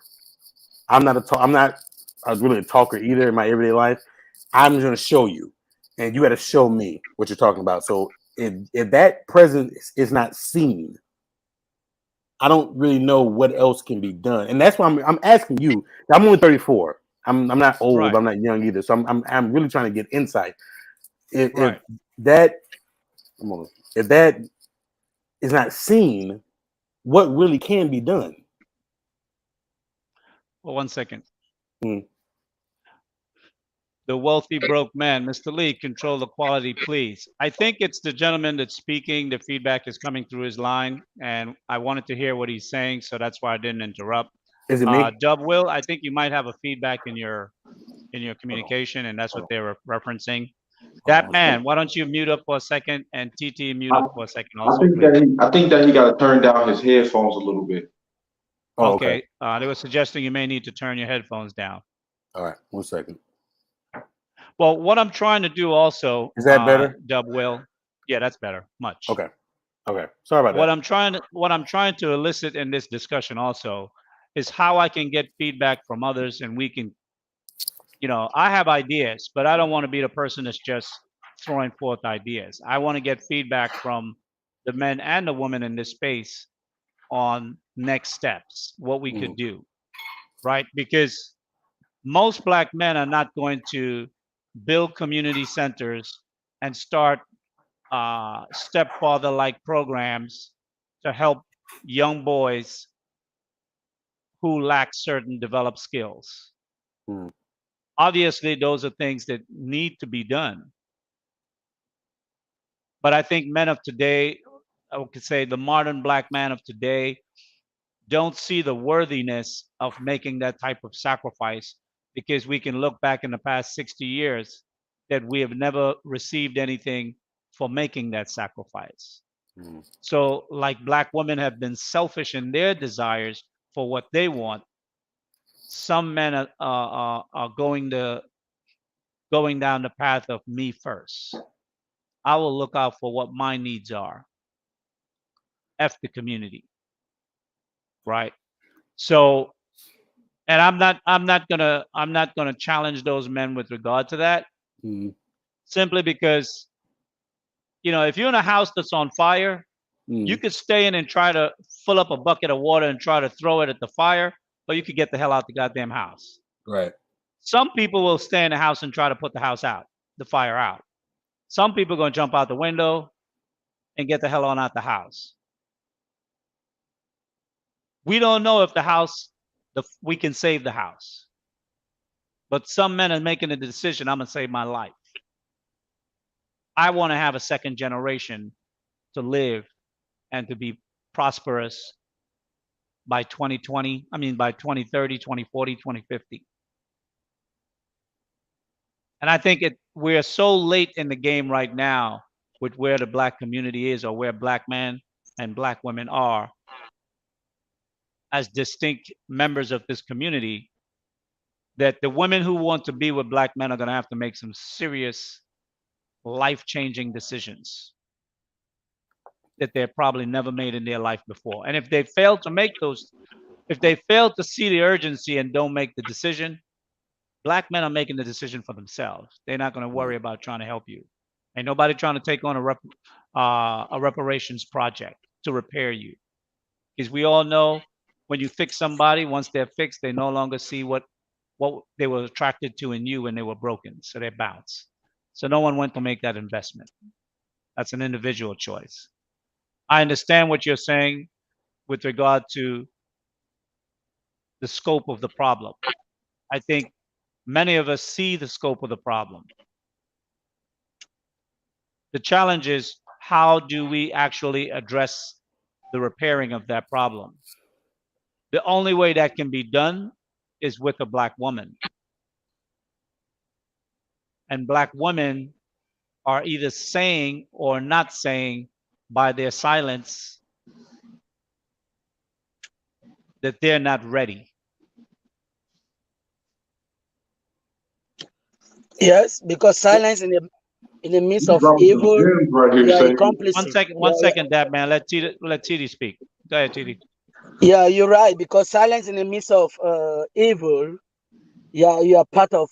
Yeah, you're accomplice. You're accomplice. Yeah, it, well, that's why we are calling the few ladies that are still like really know what is going on. Because it's like some of us, some of our people get it, and it's baffling that we are all from the same struggle, and some don't get it. They are easily to sway on the wrong side, and unfortunately, it's almost 80% of them going the wrong way, and 20% get it. So, but I think in our little communities that we find ourselves, we can try to for the men to come together, maybe create some kind of a church. A church that have a different narrative. A church that has a different narrative. Where Okay, this church one is to second, help. 1 second. TT, one Mhm. second. Can you see this message that I just put up on the screen? Q Brown says, "What I do to idiot women? Smash him." Give me your feedback on that. Uh, People like these are the problem we have in our culture. People like these. Why? And I'll tell women, don't you listen to people like these. I No. don't know if that Why is do his you? real. One I don't know second. if One that is second. his real One picture, second. but One second. One it's second. really TT. sickening. Really TT. Hear sickening. me out. Hear me out. I want you to speak to this message. What I do to idiot women, smash him. How do you address that? Not just people like this, women shouldn't listen to them, but address it in a more dynamic way to examine what that statement really means. It means let the chaos continue. Let the chaos Okay. continue. Let us continue to produce these children without fatherly figure. Let us continue, Okay. like we say, it is just few men that are populating this populating the black race. Our majority, like 60%, are single and childless. So people like this message goes to prove us right that women, you might see a person like this having children with almost 5 girls in the community or 6 girls in the community. But there is somebody that is there putting in the work, focusing in his life, having the ambition to be married, to have a happy home with his wife and children. But you guys, you women don't like people like that. You prefer this type of guys. Well, let's not attack the woman with regard to your assessment. I want to keep it focused on the topic and the person who made the comment and how we can address that. Go ahead, Dap man. Well, I think I I would rather. This is just my perspective on it, right? I'd rather him go to an idiot woman or a woman that's. Or when I say I'm gonna go ahead and put a word in that place, right? Idiot, and I would say 3 or 4, right? if you're talking about an idiot woman, I can see why he would say what he's saying, right? But the thing about it is, what about I was on the panel the other day, right? Yesterday, matter Uh-huh. of fact, and a guy said that he would just smash virgins, right? Or he wouldn't take he would be if he wanted to be with a virgin or whatever, or the girl that's younger or whatever, and she cute. Oh, I might not want to be in a relationship, but if she offering it, I'm just gonna take it. I Okay. think I think we should preserve. If you go out here and do your thing with with 304. Now we as men, I think it's our responsibility to preserve women that are closer to the that is lower body count, lower or they're more pure women. I think that's Okay. So as what you're saying is that Q Brown would be someone who is contributing to the problem more so than helping to alleviate the problem. Is that what you're saying? yes, in another way, yes, because Okay. it is contributing to the problem because it is if you're going out your way, right? And I don't this is the only thing I'm going by right here. But if I was to think on a broader scale, I would think of it like the idiots, like the ones who are three, four kids that's out here on welfare, like what we normally see in our community, right? Right. Uh, those type of women, and you out here smashing them and validating them and what they are in already. That's why we have women out here that's like how that other man was when he out here, he smashing her still, but he will bring McDonald's for one of his kids, and we get women that act like she act when you do stuff Okay. like that. He All is not right. only describing women with children. Even there are some younger girls, 18 years to 24 years, that already have some preference of a type of guy they want.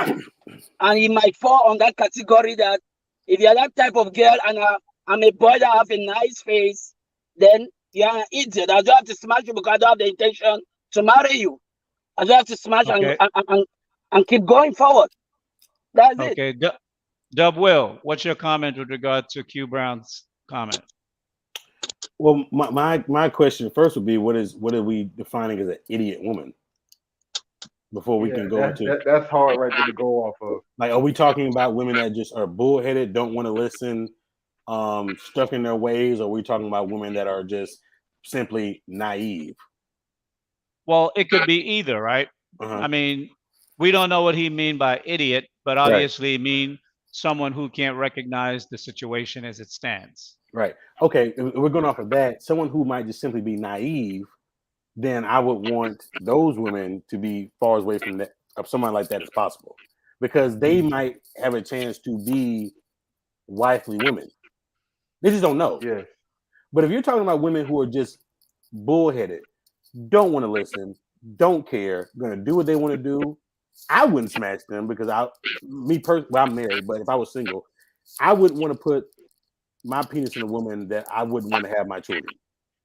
But just for the average man that just wants to get his rocks off, Well, what I would say is, while I'm soliciting responses to this comment is because I want from you three gentlemen to be able to give some insight to the audience, because today we're talking about some of the community's problems, how we can solve them. And one of the mhm, main problems we're trying to address is the upbringing of our boys mhm, and how the women are bringing up these boys and the lack of so many things. And the main lack is the lack of a masculine father, a male in their presence. mhm, Day to day, they can give them proper guidance. right. This comment that I just had up really addressed men who take advantages of women's weaknesses. Now he They're say naive. idiot, They're but that might naivety. be a weakness, right? Mhm, So men who move in that way in our community, we also have to be able to try to reach them to see if they can change their behavior and modify their behavior. Because, you know, like they say, 1 or 2 men can repopulate the earth with so many hundred women. 1 or 2 men operating in this way can add monumental more issues and problems to the community, while we on the one end trying to fix it, they're adding more problems day by day. So we also need to address men in this manner as well. Hold on 1 second. Hold on 1 second. So Holly just said, stop smashing idiot women, and there will be a decline in idiots. So that was a little, common sense approach to the response.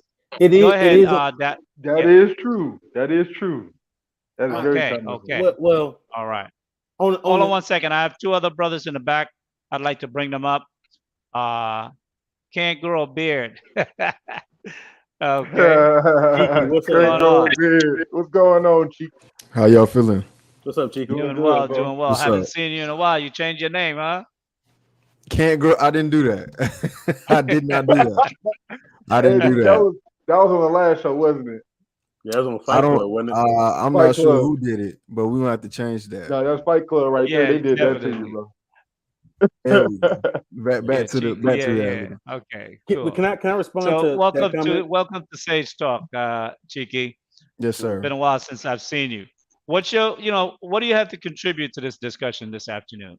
I think that that's part of the problem that we have in the Black community. Unfortunately, when it comes to our men, Black men are known or have a stereotype of being sexually aggressive, being,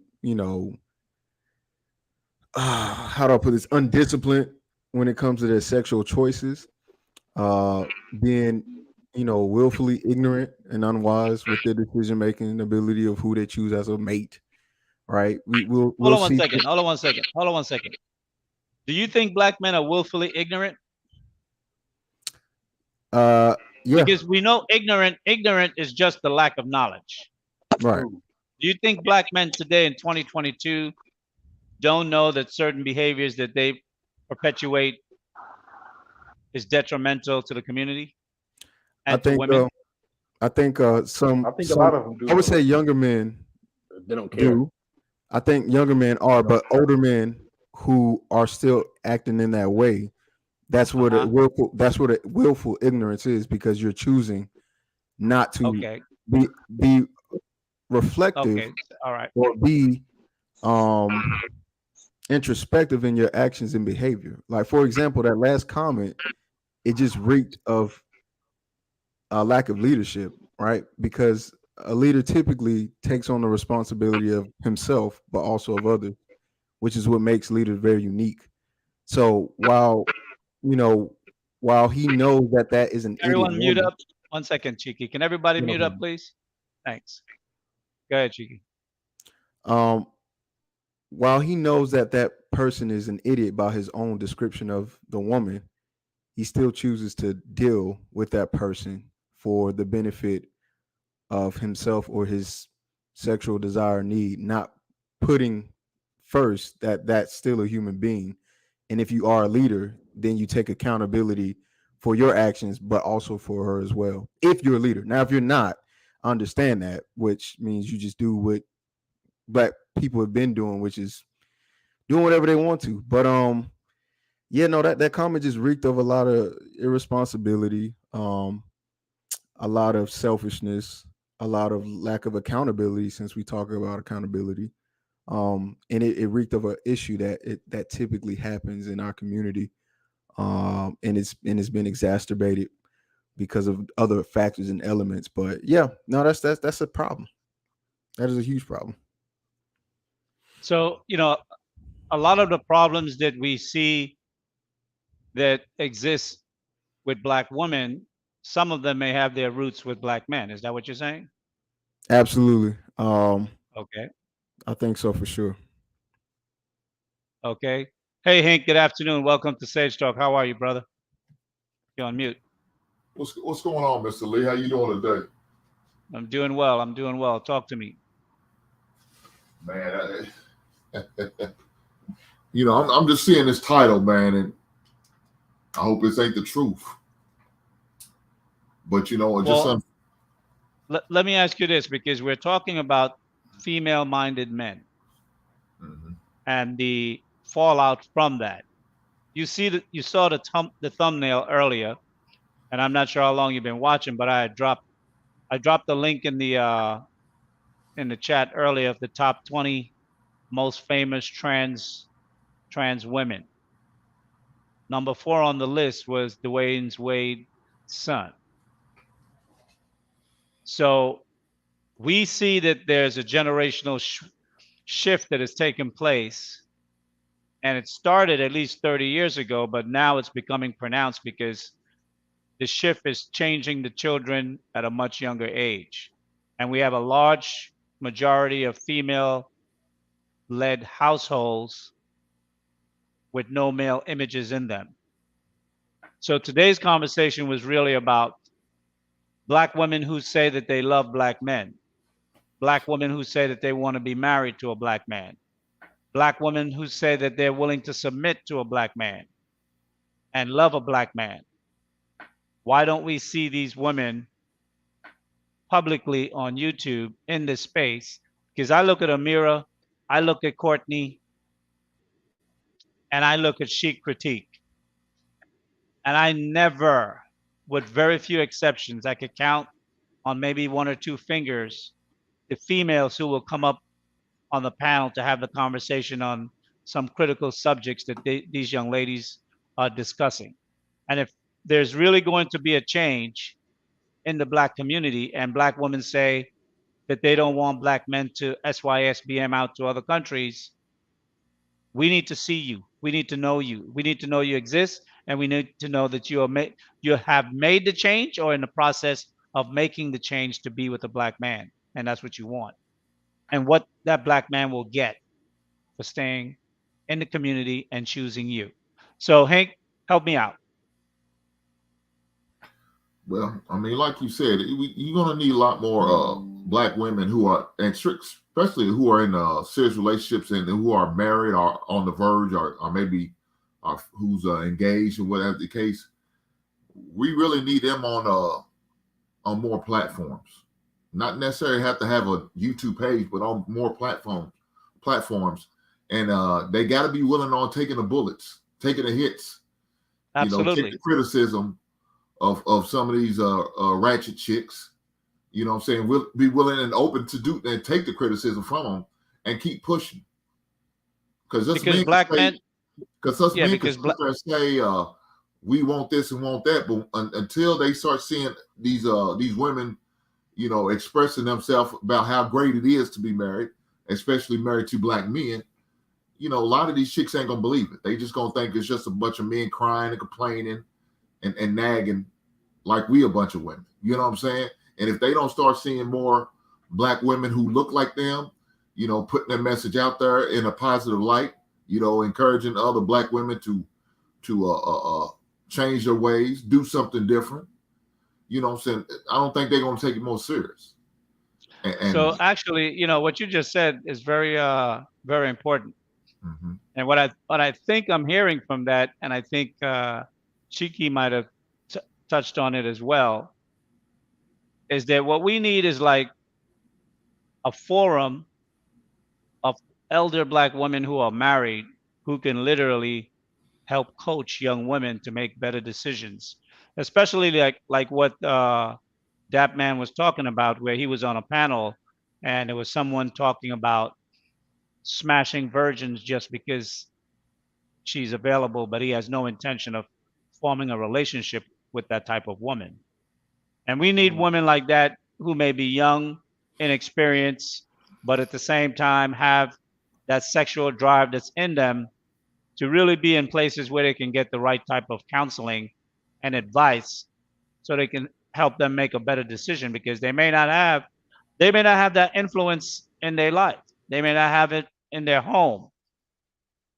They may not have auxiliary extended family relationships, and maybe just by sheer will they have gotten themselves to the point where they're 20, 21, 22 years old and they're still a virgin. But the pressures in society and knowing that there are men in society that just want to use and abuse and take advantage of a woman like that, that's how we begin to set the pain and the destruction in our community. So that's something that we as men, we have to address that. We need to deal with that aspect. But I will put the call out there to women, whoever is in this space right now, that are in the earshot of my voice. We need to see you. And I think the older women who are 45 years and older, smart women, women who support black men, who want to be with black men, who subscribe to many of the ideologies that Kevin Samuels and the Black Manosphere has been professing, not only for the past 2 years, but go back a decade. And that can I you add something and that to? 1 second, and that these women would be willing to get under the counsel and leadership of other men to make sure that what they espouse is correct in this space. In this space. Go ahead, TT. Yeah, to add something, to add to what you just said, for younger women, not only here in America, like I told you, I'm coming from two worlds. I've been in Africa. I was born in Africa before coming here in America. So what I've realized is that the society have made women, especially from the ages of 18 to 25, to think that they are still younger to get married. They should pursue their career. That is a very wrong advice. And for men who are from 30, because men start getting it from 30 years all the way to 50 years. Let me say from 35 years to 45 years. That's where a man really had that stability, maybe to settle down to 50 years. And if a man from 35 years comes to you, a lady in age, let me say 20 years, to get married to you, really love you, really want to get down with you, really want to settle down with you, these women have been brainwashed to think they are still small to date men like that.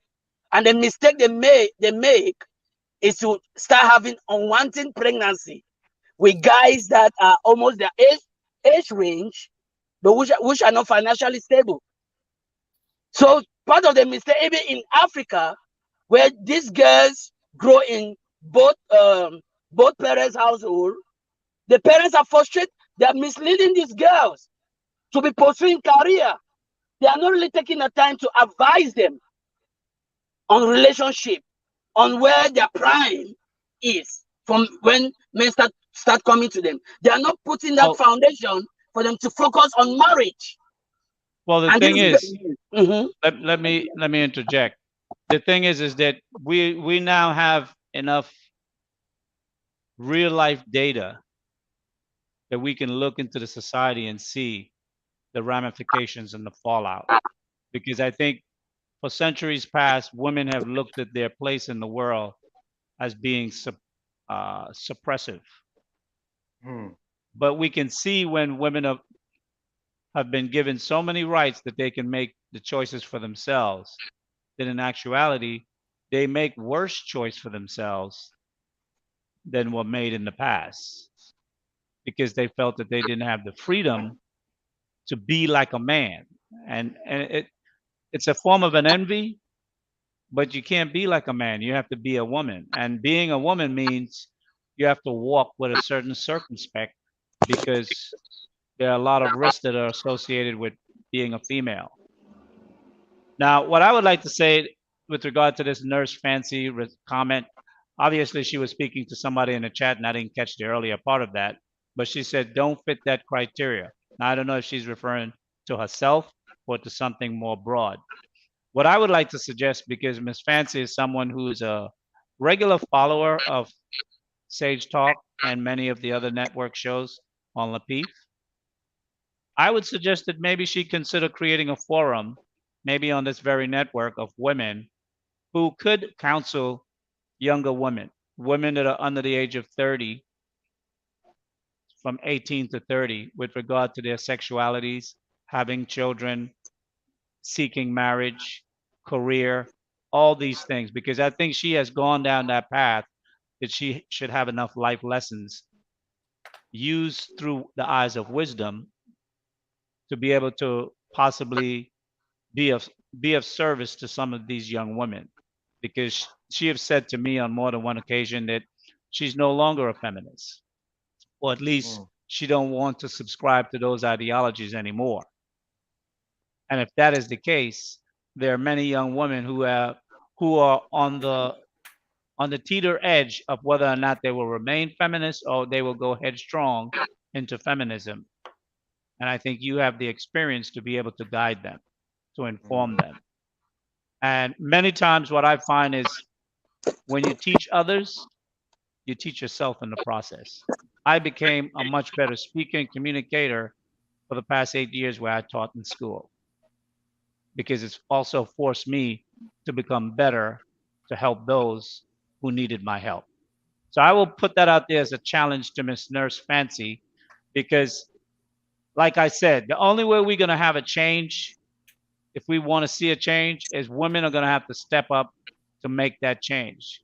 Black men are going to have to be able to see the woman that they want to be with, and they have to see her making the right decisions and acting in the manner in which we want our women. Because if we don't see them, a man that's making $250,000 a year is not going to wait around. Mm. He's going to go, if he's 35, if he's 38, if he's 29, if he's 40, he's going to go where he can find a woman that's family minded, that's traditional, that wants a family and want to stick it through.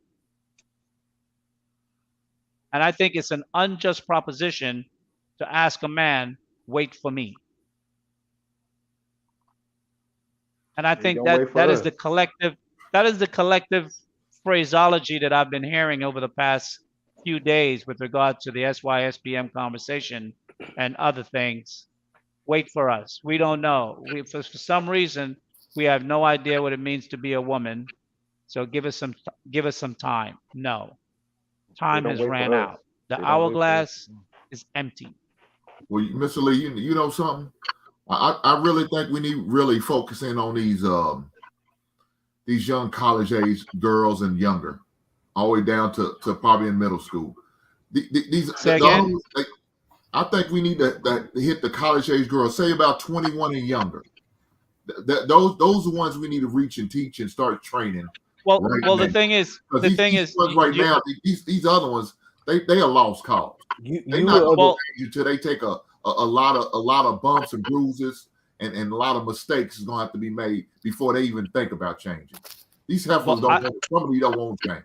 But So you I will will get younger hey, the thing about it though, the thing I will about say it, this. Hold on one second. I would say this. The reason why I said 18 to 30 really is because on YouTube we have to deal with an adult space, right? With regard to reaching those who are minors, something else would have to be created for that. I'm not sure how that would reflect in this space, and particularly if it was to happen on this network. That would be something at another stage maybe we could look at. But I'm looking at how do we address young adults, those who may already have one child, possibly two, and those who have zero, but are dealing with the social challenges that could potentially put them in a compromising position to have a lesser outcome than they would want. Dap man, go ahead. I was trying to say this, bro. I understand what you saying. I forget. I don't see your name. Hush.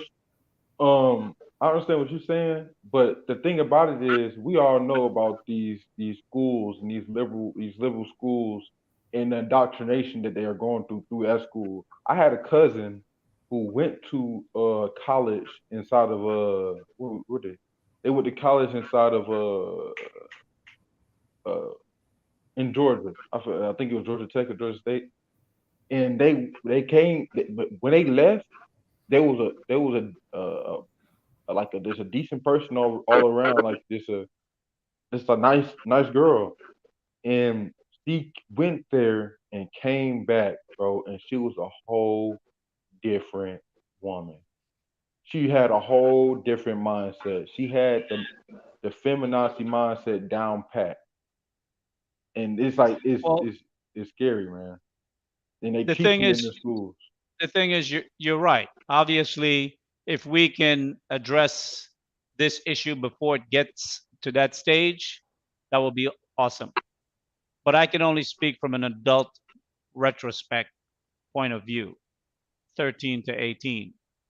I think as women are able to build the right forums to have these conversations, they could then extrapolate and take that to a more local, on the ground operation to really address young women in the community to help them make better decisions. Because absolutely, uh, our women are being affected by what's being taught in the university. But it's one thing to just be taught something from a theoretical standpoint. It's another thing to start living it and putting into practice. And if we can interdict it before they can put it into practice with women who have walked that road, lived that lifestyle, taken those career decisions, they can give them proper insight and advice, that would be more advantageous and potentially more helpful. Because a young woman, 18, 19, 20, 22 years old, coming out of the university, yes, her mind is full of a lot of things, but she has no experience about life yet. It's the next 10 years that's going to form everything that she thought she knew, right? We know that. So this is where I believe that women who listen to the Lapeef Network and those who listen to Sage Talk and other conversations that are trying to get the work in to make some change.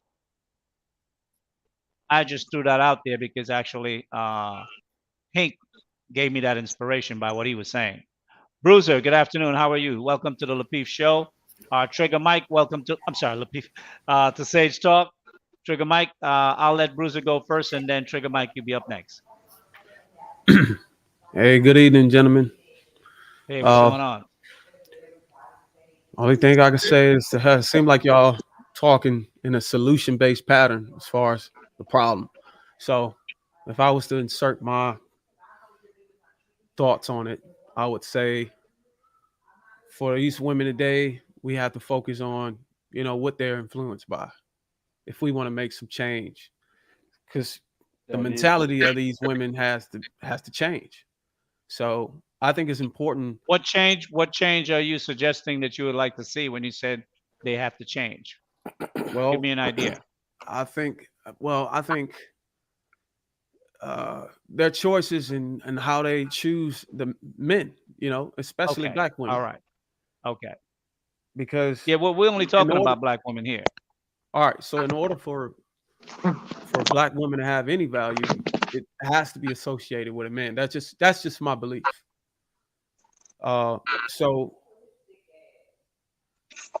I think their role models is very important, because if you look at a woman's role model, usually their role models are who they want to become. So, and where do black women get their role models today? Sadly, it's entertainment. Well, I ain't gonna say sadly, because some women in entertainment have positive roles or have a positive influence, but majority of these women don't. And I think it's because of who's in control of entertainment is pushing the narrative on what's driving the views or what's bringing in the revenue, and a lot of negative behavior and foolery, shame. It incites. It causes people to value that or to want to see that. So women are having to devalue themselves just to be a part of it, just to be a part of the what's trending, so to speak. I don't know if y'all are with me on this, but as far as relationships, I think it's important that women need to be able to think like a valuable woman. Like they need to elevate their value to a point where they're able to recognize and choose a specific man. I think the men that what would you say is the value that a woman can elevate that a man can perceive that value? Her attraction in terms and appeal, of her behavior or her overall presence. How could she elevate her value? What does that mean? She needs to be liberating. So She needs to have Most women would say a today that they are already liberated. They're sexually liberated right now. She needs to have a Absolutely. liberating attitude, you know, being able to, you know, make a man feel free, you know, allow him to be himself. She needs to be submissive. Well, okay. For her to do that, she must get into a relationship with a man. But how does she attract a man? Those are A just man talking that's points. looking for a wife, not a man that's looking for, like the other brother said earlier, Q Brown or something. You know, smash the idiots. Well, obviously she need to be beautiful. She need to be attractive and appealing. First of all, to attract a man, Okay. first of all, that's initial. You know, having peaceful characteristics of a peaceful nature. I think How do men you determine peaceful nature from a distance? from a distance. If a woman was in the room with you and you were looking for a peaceful woman, she was across at one end of the bar, 22 feet away. How would you know whether she was a peaceful woman? Well, you had to interact with her. I mean, you could see. Okay. I mean, it's her persona. You know what I'm saying? The way she carry herself. You know what I'm Okay. saying? Her politeness. You know what I'm saying? Her kindness. You know what I'm saying? She just looks disciplined. You know, she's carrying herself in a way to where she's portraying joy. You know what I'm saying? She's exuberant. She's enthusiastic. Oh, the man got Okay. his hand raised. All right. But Before I jump to Trigger Mike, Fifi, she dropped a comment. She says many young women are chasing whatever brings money and attention. What do you guys have to say about I was this? just going to that's bring that up. absolutely right. Because Facts. women need They attention chasing the and bag. validation. They One at a chasing the time, bag. please. Go ahead. That's absolutely right. But they're doing it at a point where they're risking running to a man that, because every good man doesn't have money. You know what I'm saying? I mean, every good man. I mean, there's bad men out there that have, you know, the bag of being able to support you, but that might not necessarily be the guy you want to choose. It is us in the Western world that thinks that women need attention and material things. For example, let's take a physical example like Indian women. Indian women marry their men. It's an obligation kind of a thing. They don't need any validation. They are not on social media doing all this stuff. They know it's a law of nature to be married to a man. So there's something wrong with us in the Western world. There's something wrong with us. Okay, well, you're kind of going off sidetrack. I was trying to address Fifi's comment.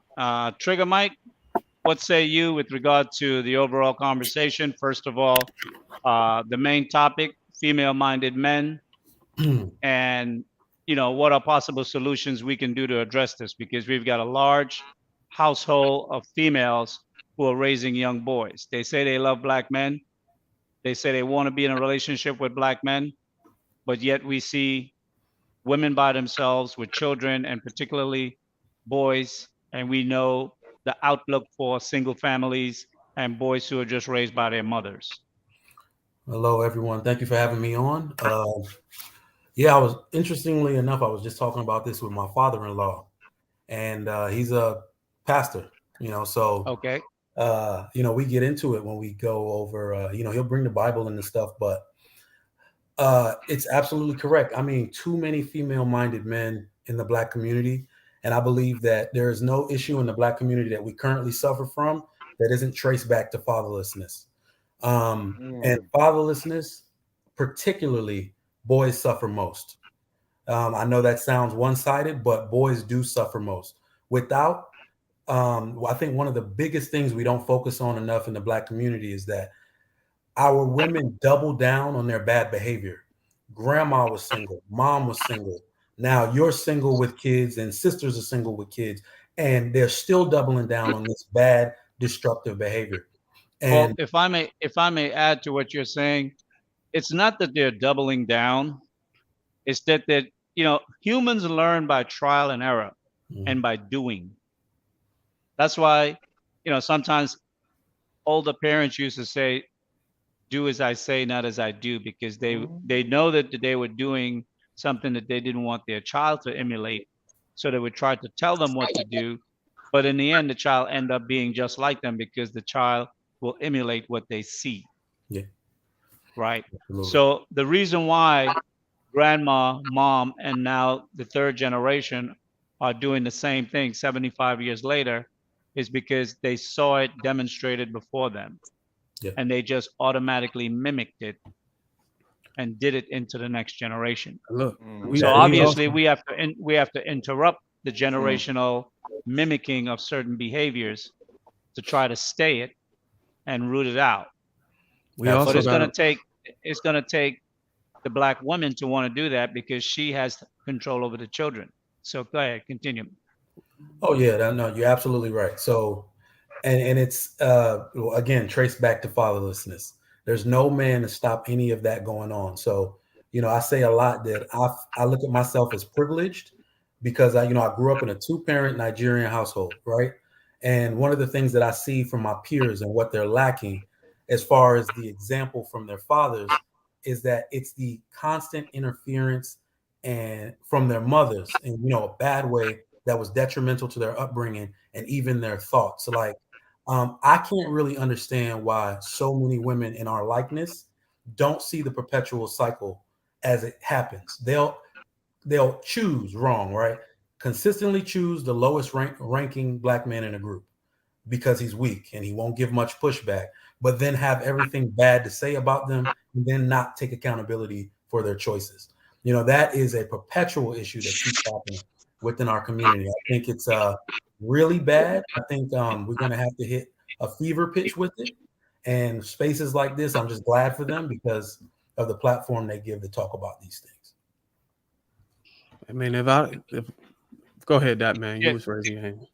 I want to go back off what you said, right? And you said the dude you talked to was a Apisha, right? And I noticed this, right? And I had this concept in my head is just like it's crazy to me, right? You said women are out here doubling down and all that, right? I look at it, I'd be like, the first sin of Adam wasn't biting the apple. It was listening to Eve in the first place. Hmm. And a lot of So us, wait a minute. That was a good insight. So Yeah. what is the intent behind that comment? What are you trying to say? I'm trying to say, basically, a lot of our society is falling down because of the feminized men. Going back to the point, are the ones who were the receivers of this feminized mindset, or men start listening to a lot of So they men start listening to women. yeah, Okay. being like women. And I could say is another point is what they did back in the day when they was like they started because men, we look at women and we look at them as vulnerable, right? So we were like, well, they asked for it, we should give it to them, right? They asked for it, we should give them this, we should give them that, we should give them this, and then not understanding that was opening up Pandora's box. Well, So we spoil them to the point where Yeah, it has now become just like when rotten infestation in the society. yeah, yeah. I want to bring this other just like when a man spoils his daughter. right. I want to Yeah. bring this other comment up by Holly. She says, and men leave women with the burden of raising children on our own. I like to comment on that. My first Me too. comment to this would be, if the woman have one child and the man left, I can give you credit on that. But if you have a second child and another man left, I'm not going to give you credit on that. Yes, you should learn your lesson. Because that means you are having repeated behavior with making a certain choice with men that you know, either one, don't want children, or two, are irresponsible. And you're bringing children in the world simply for the sake of your reckless behavior and the men that you like. Yeah. One Correct. child, you can make a mistake. You can't make a mistake with two. So Exactly. this is such a lack of accountability that I'm so sick of, because let me give you a bit of my mindset when it comes to comments like this. I love my wife. I married her, then I loved her after. All right, that's the way it's supposed to happen. I married her on principle and by characteristics. So if I ever go around, if she ever leaves me and I go around trashing her name, I'm the idiot that married her.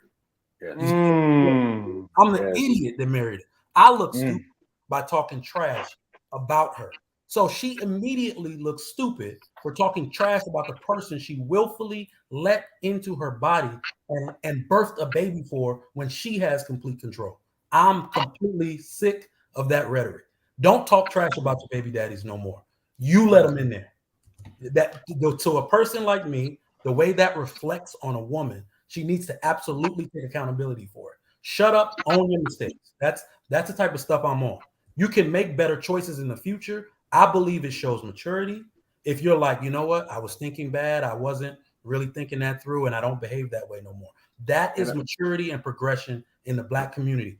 I'm done. Like, everybody needs to just put a pause button on Black women talking about their BS baby daddies. We don't care. I can't identify with them. You know? And I do think that men. I Maybe do think it's that one men. child. Look. I do think that men. If a woman was to fess up and be like, "Well, I just chose wrong. I want to do better in the future," that a man will be more willing to be a stepfather in that situation when a woman is more willing to own up to what she has done wrong in the past. But does she also have to change her behavior? Yes, 100%. Right. that too. That too. But Okay. accountability is the first olive branch to accepting and changing yourself. Right. It's like Alcoholics Anonymous. The first step is you have to acknowledge you have a problem. Yes. Right. Acknowledgement. I'll let Los Campbell go, and then I'll go after him because Yeah, Les Campbell, welcome to Sage Talk. I believe this might be your first time. I see you coming up on the panel. Good afternoon, brother. How you guys? What do you have to add to this topic? Can you guys hear me? Yes. Thank you for having me. It's a couple of points I wanted to make to kind of get a little bit more context. To start, I wanted to piggyback off, well, not really piggyback, but kind of, address what Trigger Mike said in terms of he's not, aware of or even experience what it's like, for single mothers that are dealing with men that have kids outside of wedlock, or a lot of kids outside of wedlock. First off, I'm a product of a man that had tons of baby mothers, similar to how Future is now. Secondly, I'm not American, Jamaican. So I'm a citizen now, but I'm Jamaican first. And I like to say that is a cultural thing that is, I will almost say, glamorized in a sense, having multiple women and stuff like that. Even people say that Jamaican men are known for that, having a lot of women and stuff like that. So to kind of break that down in a sense is more so to say that for me to overcome that, I had to overcome more so something within me that I know was a conditioning that was bred in me and was sowed in me that I didn't even know I had in me. So when I became an adult as a man dealing with women, I thought, since I didn't have that, guidance, I thought that tick on my badge was how I talk to, how many women I, spoke to, how many women I slept with. That was my badge of honor. And it just took more so me learning myself and going through and bumping my head and realizing that, this is not worth it to actually overcome those problems. So to say the first thing with feminizing America is, I think one thing we have to do is stop glamorizing this trope of Black men and a ton of women. That stop. It's disgusting, because we would love to blame women, of course, but we don't necessarily express this underculture or this undertone of men with women is attractive. And the thing is, it pushes men to feel like they have to do it to just fit in. And then the toxic cycle is that women glorify it as well. So you feel like you have to fall into that. Okay. Let me stop you right there. So how do we mitigate that problem? Because sex and children is a two-party affair. It's like a dance. Correct. It takes two people to dance together to bring a child in.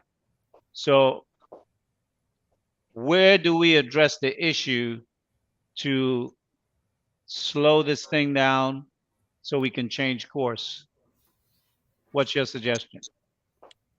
Well, more so, I think you said before on the episode that I really deep on more so Take than your time. Don't worry about it. Take your time. I really done a deep dive in red pill space and more so in terms of learning myself.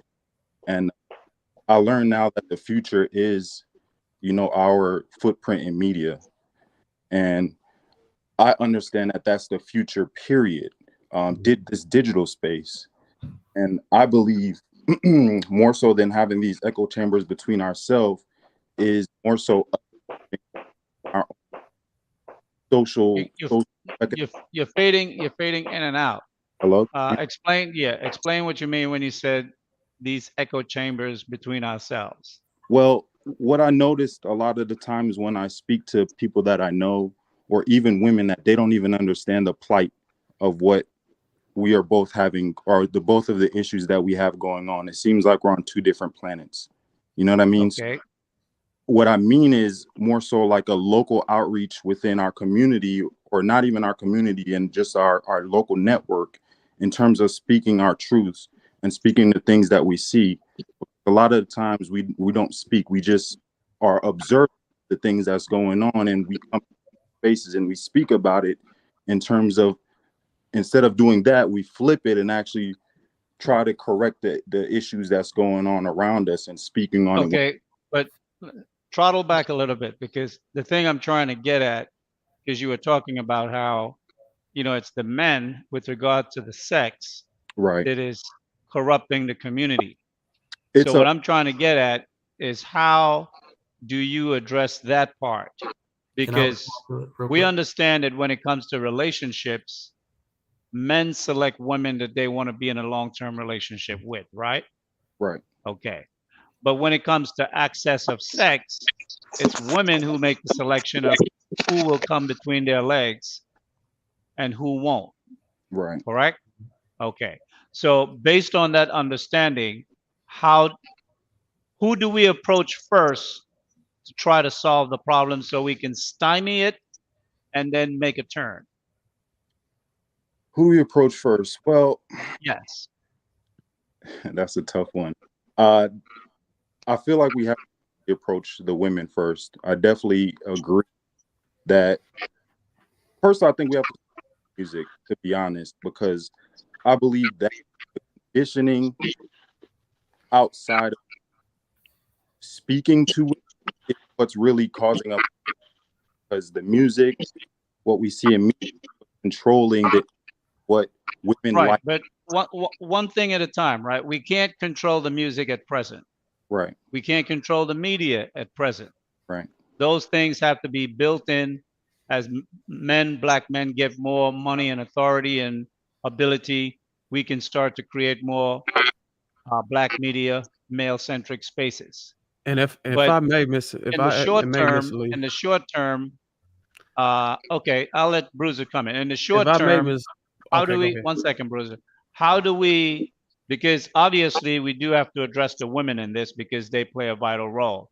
They're the one that must first let the man in for any child to be born. We know that obviously once she's pregnant, if the man does not take responsibility, that's a different issue.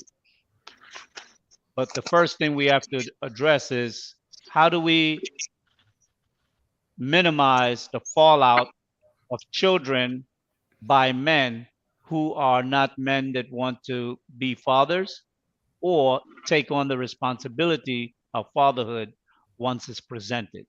Bruiser, why don't you step in? Go ahead. Well, first I want to say I think I see where you was going, Los Campbell. I think he was gearing towards something I said earlier about influence.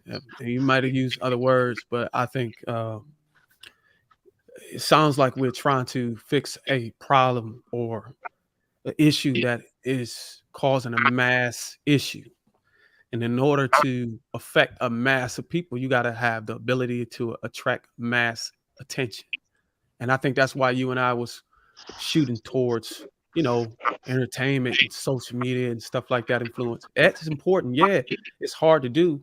But if you really think about it, if you can't fix it that way, you have to fix it individually. Like, how do you, as a person, affect your surroundings? What are you doing as a man, whenever you out there dating or, aspire or having some type of effect on these women around you? That's the only way I think you and I, the brothers on this panel can. Networks like this is possible, but we also got to learn that, what I'm saying, we don't want to speak in a way to where it's just, women that's fucked up. It's Well, men out here that's I don't think that we're just saying that women are effed up, right? I know think one that. thing I know about- you're not saying that, but if we constantly sit here and just constantly every time we say something out of our word is completely just dragging a woman, people listening can say, "Oh, well, women." Well, women I is don't care the about what only problem. people listening interpret. I care about what I said. Can I? Right, Your but if you want to misunderstanding, influence, but you're if you gotta limited. understand, if you want to Someone may have a influence, limited understanding, bro, and I can't control that. Yeah. right, but if you See, want to one of the influence, if you want to influence a things, woman, one of the you things can't we help have to dummies. realize You can't help is dummies, bro. if you drive down Don't a say that, street bro. and you get a flat tire every day, fixing the tire is not going to solve the problem. You got to patch the hole in the street that's causing a flat tire. I get it, but I think it's First, effective okay? communication and So effective listening is the thing important. is, And when you communicate something, I think it's important to address the situation simultaneously. Like, the problem is, well, you get what I'm not saying? all not all situations can be addressed simultaneously. Some situations that is critical need to be directly addressed. Yeah. And once the leak is plugged, then you can address the fractures and cracks elsewhere. But you can't deal with the fractures and cracks if the leak is still leaking and creating more cracks. And I think sometimes that's where the misguided female-minded men tend to step in and block other men from being able to solve the problem. And that's what I'm trying to resolve here today when we're having this conversation about female-minded men, because female-minded men obstruct masculine men who are trying to solve problems. And it has to Yeah, be but it's perceived, important. and we have to address it, and we have to address it in a very strong, determined, and deliberate way. Right. We can't So, half step about things of that nature. One right. second, I'm though. not. I'm not indicating half stepping at all. One moment. period. One moment. I wanted to bring this comment up because I want to address it. Fifi has been dropping some good points for us to pivot on in this conversation. She said, "Woman opens her door. Man says, no thanks. I'll stay out here. Isn't that a man controlling access too?" Can I respond to Can I that? speak on that? Most of these Oh, men, no, most go of ahead. these One men moment. out here, most of these Okay. men out here are sexually deprived. No, go ahead. Dude. Hold on one second. One at a time, Communicate guys. One at a effectively, time. man. That's how you change these women's mindset. We got to communicate effectively, fellas. Well, I don't think Bruiser, that there's a lack of clear communication. No, I on mean this what he show. just said. I'm talking about the comment that man just said. Okay.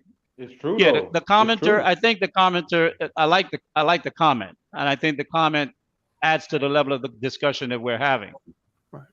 Discretion. I'm not trying to discern the intent behind the comment. That's irrelevant. I'm focusing more on the comment itself that we can address it. Go ahead, Dub Will. Yeah, her comment, woman opens her door, man says, no thanks, I'll stay out here. Isn't that a man controlling access too? No, because she opened the door.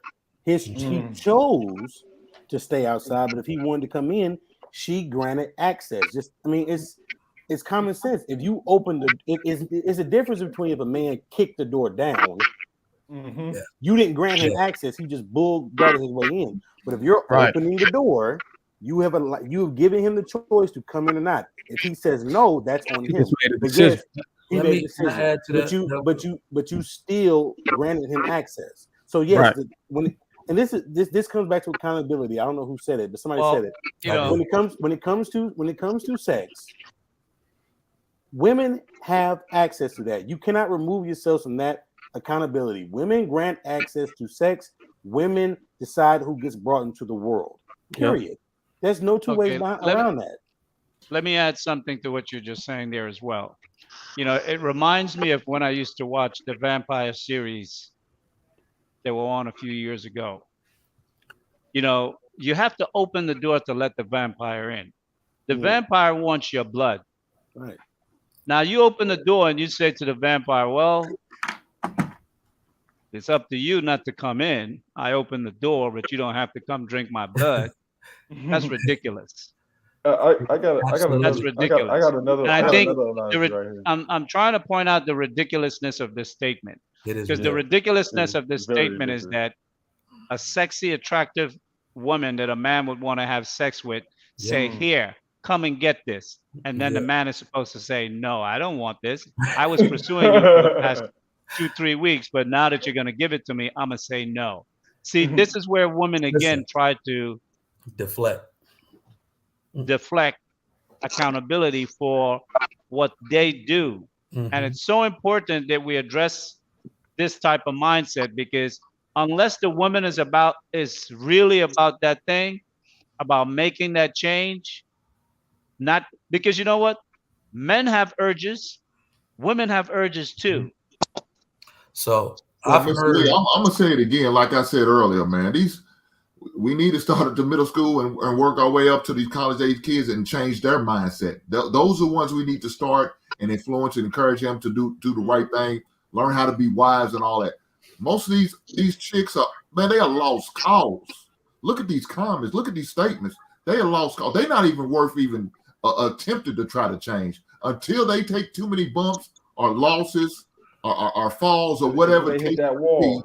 They're not going to learn. They're not. And who do you think they're learning from, Hank? What do you Hey, say? let me say And this. that's the point. The And feminized Bruiser, minded excellent man. statement. That's the point. Let me make this point. They're learning from their mothers at home. Yes. They're learning from their mothers at home. And the issue, the root of this issue is getting the man in the home.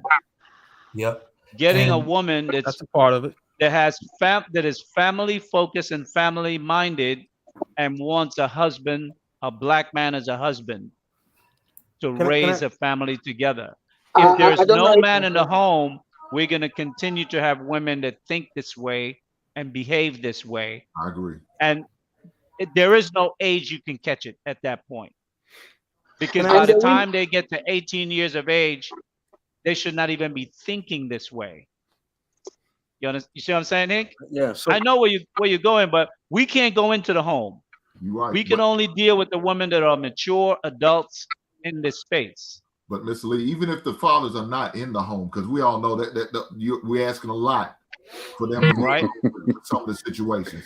So, but right. they make sure that the men are involved in the lives of their kids at all times. Yeah. I'm all for it every time. So, Trigger Mike, what was you about to ask me? You gonna ask me something, or you just gonna make a statement? I didn't know. No, I wasn't gonna ask. I was basically gonna say, I think what you touched on, though, what everybody's pretty much touching on, and I think Los Campbell said it, is we need more discipline as men. And I could never agree with that as somebody who calls himself a principled, disciplined man. But I think you're looking at it in a micro perspective, not the macro. We don't need discipline. We need discipline enforcement. The disciplinarians in the home have been removed. All right. Discipline enforcement means no matter what's on your mind, no matter what urges you have, there is a man standing in your way to get to that woman that you want. There's a community standing in the way to get that woman that you want. That is why there's so much access and free sexual liberation, because the enforcers of discipline have gone. I had urges. We all had urges since we were young. All right. And somebody said it last week. You don't go to some girl's door back in the day and knock on her door and ask if she could come outside like you were crazy. No, there was a man in there. Hell no. Crazy. You know, so it's the enforcers of discipline that have gone. Boys have always fallen in line with what the older disciplined men expected from them. And those men have been removed. That's the problem we have. And if I might say, as far as communication, man, like it sounds like we all have a resolution or a solution to the issue.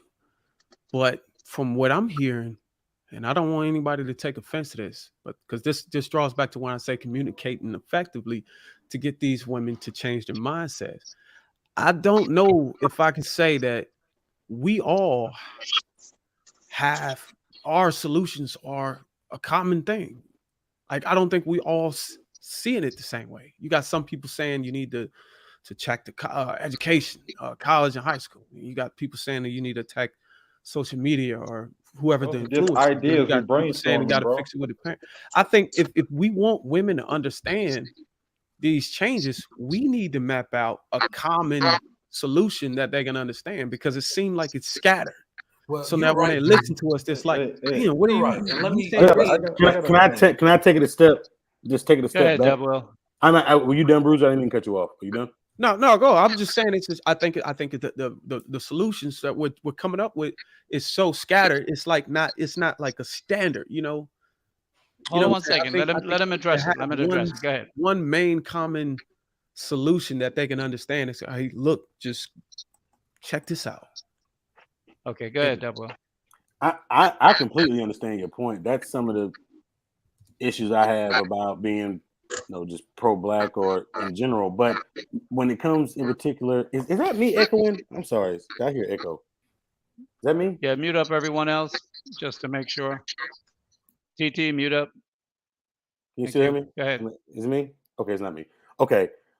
To Bruce's point, I understand completely what you're saying, and it makes all the sense in the world.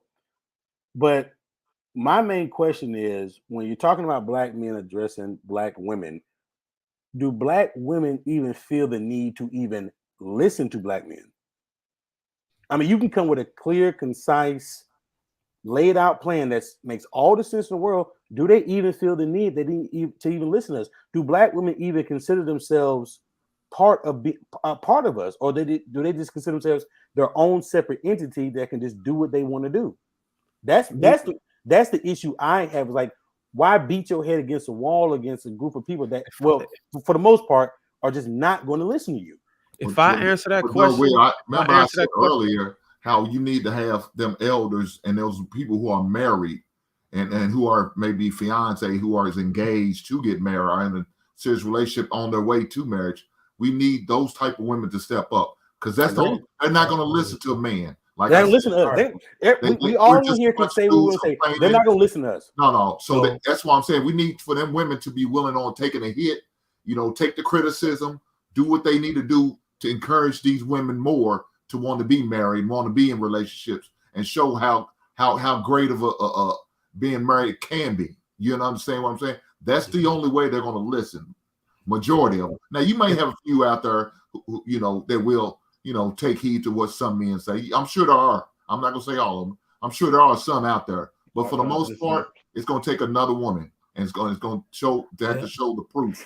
You know what I'm saying? In the last Bruiser, one second. Bruiser, give me a minute. I'd like to add some dimension to the discussion also before you follow up. Well, one, I would say that the problem that we have as a people in a community is multi-pronged.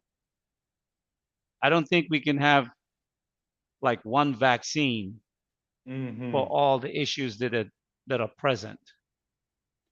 I think that as we discuss and have conversations and different solutions come forth, I think women who gravitate to one solution can go to that group, and women who gravitate to another solution could go to another group of whether it's women or men that are espousing a particular way in which to fix that problem. I don't think the problem can be solved by one idea. It's too diverse. People are too different, especially coming from all over the United States and then dealing with immigrants in the mix that have a different upbringing and social construct also, but are embedded into the American construct now as well. With regard to trying to deal on a one-on-one basis, absolutely. There have to be a one-on-one application to the problem. But the real addressing of the issue, I think, if I'm correct, pivoting off of what Hank is saying, is that we also have to address this problem from a mass media standpoint, because we have to infect and I'm talking, penetrating the mind. We have to infect both men and women with these ideas so they can rethink what they believe they know or what they know, and then start to make changes. Because I've heard brothers on this panel today who have made testament of how they were several years ago and how they have changed now. And we know that there are some women who in the past 2-3 years have also made a shift and a change. But the problem is that we need to have a bigger effect. What we're talking about have to become far greater so it's penetrating all the communities of America. Because until we really get to the point where the dialogue is pushing up against main media and social media practices, once a person starts to think about the situation, then at that point you can start looking at how they can address solving the problem, where they're going to go for the solution. Some places might have solutions on the ground, but some places might only have solutions online. And I think I understand what you're saying, Bruiser, but every woman is not going to see the one solution that one woman see. So even though you don't might get have it. the Don't get. I think perfect, you're let me finish mistaken my what I'm thought. saying. Let me So I finish don't my want to be thought. misunderstood. Oh, go ahead. No, I understand. There may be one perfect solution, but it might only be for a segment of people. There may have to be another perfect solution for another segment of people, because our peoples are so diverse and the problems are so multi-layered that not one individual or one idea can really be the magic wand to everything. So go ahead. And then So I'd like so to so I respond to Tiffany's point as well on the chat. so I understand what you're saying, and Uh-huh. I feel like I'm being misunderstood. Go So ahead. let me just clarify what I'm saying and see if maybe it may sound different to you. It may not, but I wasn't really talking about a perfect solution that fits all, like a one size fit all. But I think at one point it was it 6, 7, 8 men on this panel. What I mean, like a solution, I mean we're all speaking the same language, the same tone.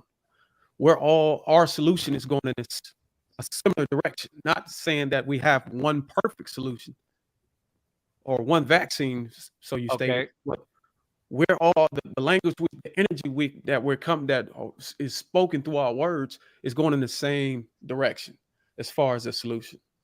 Well, I Right. think it Not so was. much as one fix. You know what I'm saying? Okay. Yeah. I Okay, think got we it. were all Well, the going one in. the one direction I think that I've been trying to push as from the beginning of the show, one is to highlight a particular problem, but the solution that I've been proposing is that the only solution is to get a man in the house.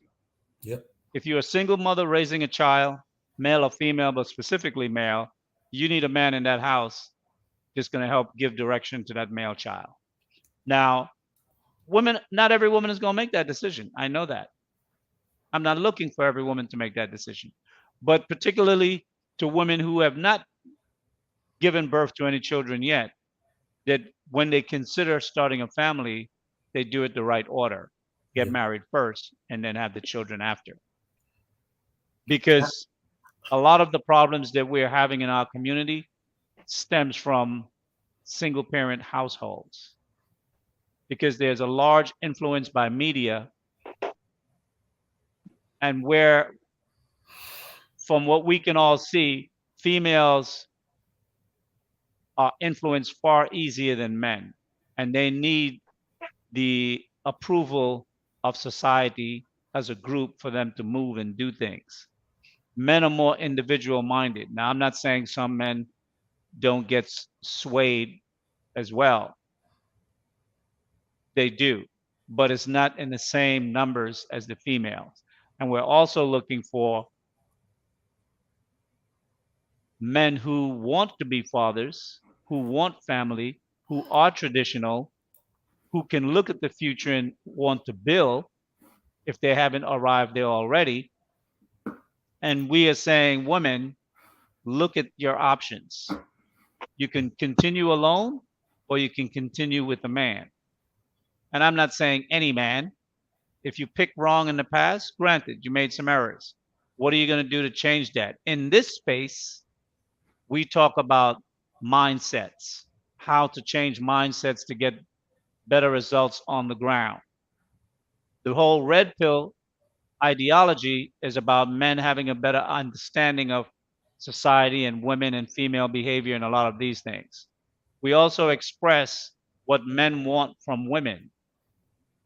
Many women say they don't know what a man wants prior to coming into the space. So we're addressing these things. Some women find themselves being generally afraid of men because society has bred that in them, whether it was coming from their mom, their grandma, their auntie, and the greater world. The fact that it's there, we have to address it, and then how do we root it out? So these are some of the things that I think that in this space we're trying to address. First, we have to address the psychological programming that has been instilled. Then we have to rewrite new programming from the man perspective back into our women. And then through the awakening of our women, then they can look to start to make better decisions.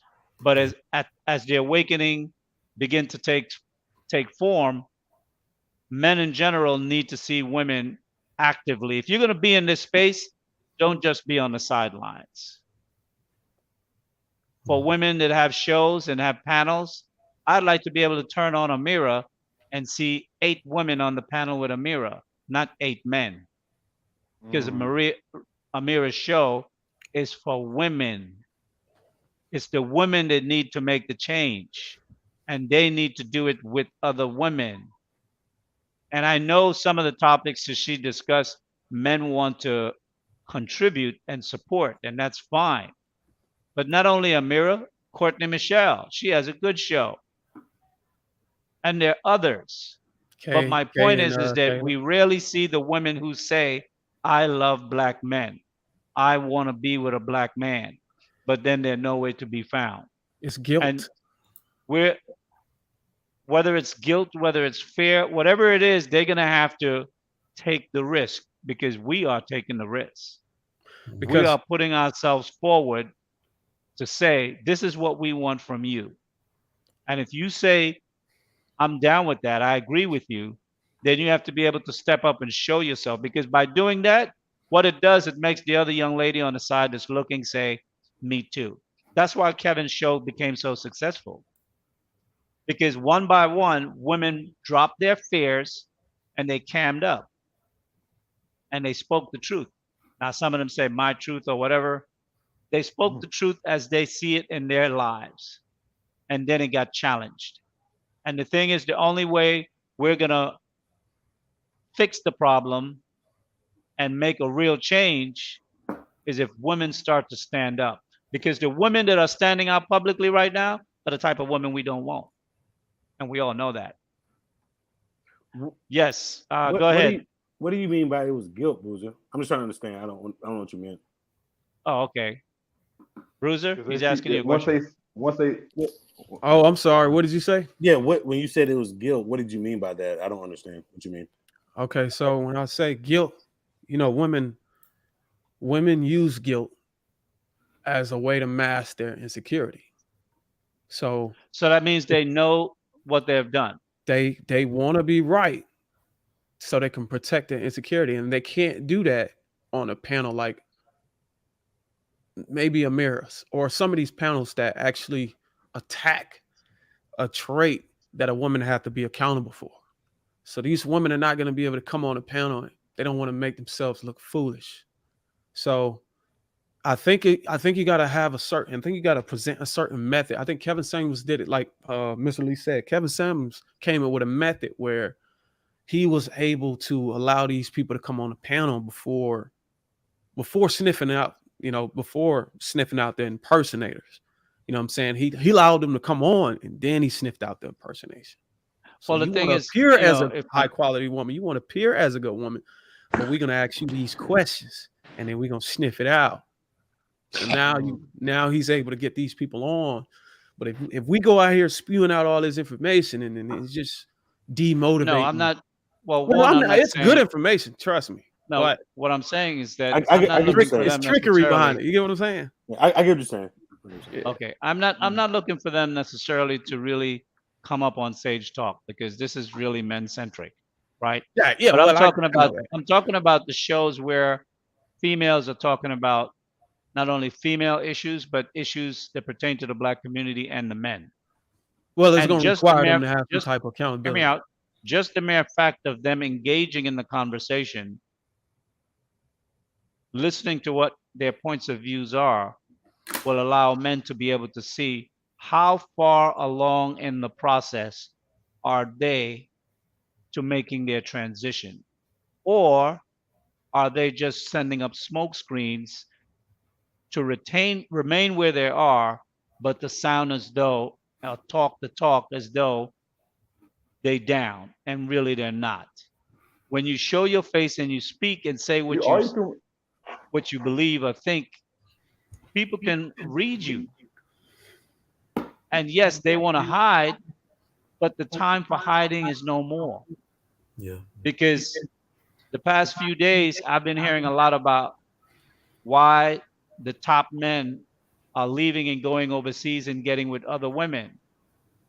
If you want those men to stay, you've got to show your face. You got to say, I'm different. I'm not like these other thoughts, 304s or whatever out here. I'm looking for a good man to build a family with also. And I'm that good woman, and I am submissive. I am not conditional submissive. I am submissive. I want to be your wife. I don't want to be your partner.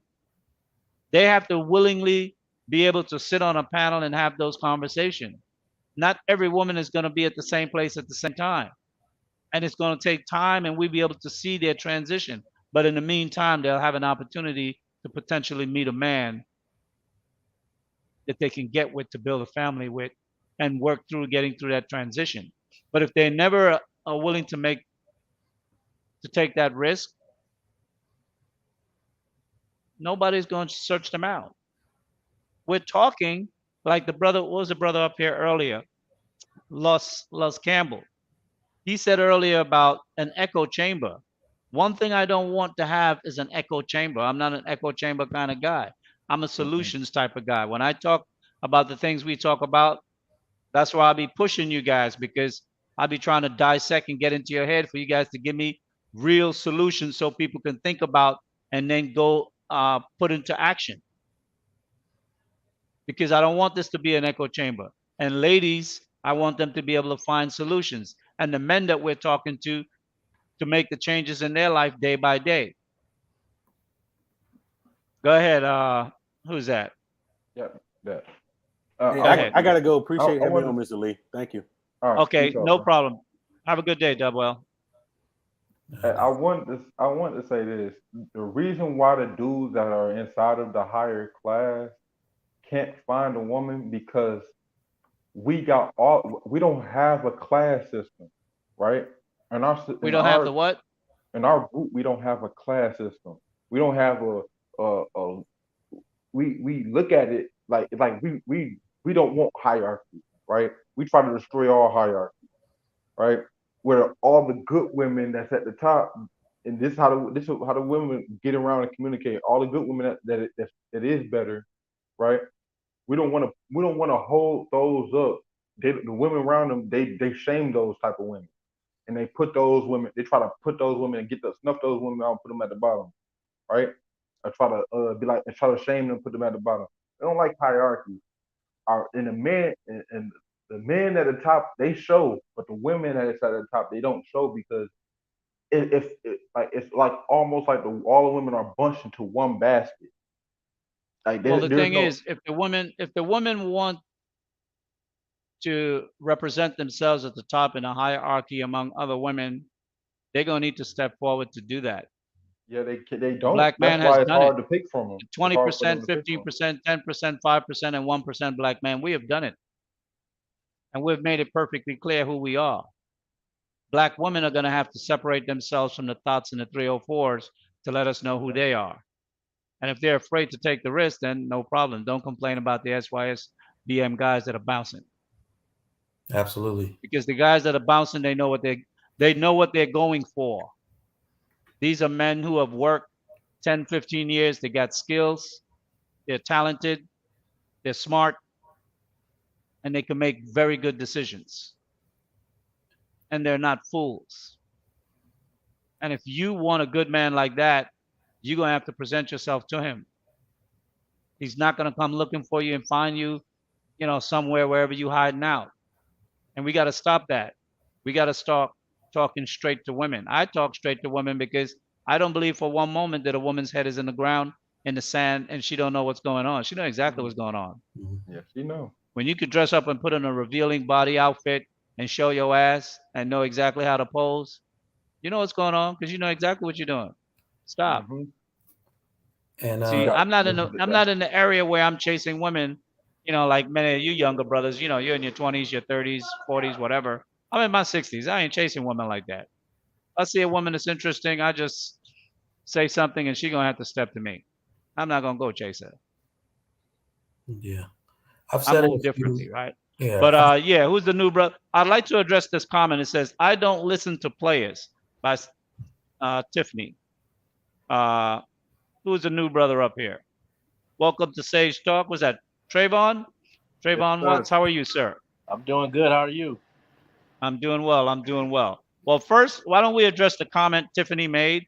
I don't listen to players. And then let me hear what you have to say with regard to the broader discussion with regard to female-minded men. Yeah, absolutely. As far as her comment, I mean, it's pretty standard. Most women are going to say that, and they're going to have excuses for not wanting to fall in line with certain things. And this is what I hear all the time. But we, like you say all the time, we're not addressing those guys that are still out there, doing the things that they shouldn't be doing. We're talking about men that are trying to get it right and that are in position and want to, shake things up a little bit and do things the right way. So, I mean, I get it. I don't think any woman's going to listen to a player for the most part unless you want to be No, foolish. most of them go after players, bro. What's that? Most of them go after players. Mm-hmm. I mean, they do. They do. But I think, you know what, you got a point. And then complain about them. I agree. That is the facts. We know that.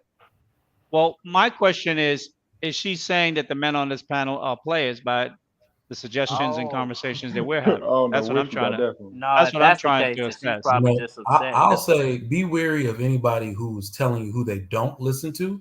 I've never really met a woman of distinction that goes out of her way to tell you who she doesn't listen to. If she's trying to convince you, that means she's lying. No, she don't listen to anybody. That's really what she's saying. Yeah, to me, really, that sounds like that's a young-minded remark in my opinion. Well, I heard this saying right here. The more a woman tries to convince you, then you know she's lying to you, man. I mean, you know she's lying to you. He said conditional submission. That's conditional selective hearing. It's the same thing. You coming on here to tell a group of like-minded men what you don't do. That's a pattern of behavior we've seen in the Black community. Mm-hmm. And also, too, like Lee said, I think she needs to clarify if she's addressing the men on the panel or she's saying in general, or somebody in the chat, that she feels like men are players and she doesn't listen to players. Okay. So go ahead. Let me hear your points of view with regard to the overall topic. Yeah. So I don't know who brought this up earlier. It may have been you, Lee, or somebody else, but I think somebody said the women that are married or engaged or things like that, falling in line and having things the way they're supposed to be, those are the ones that we maybe feel like should hold the others accountable a little bit and telling them and teaching them the way. And I think it's true.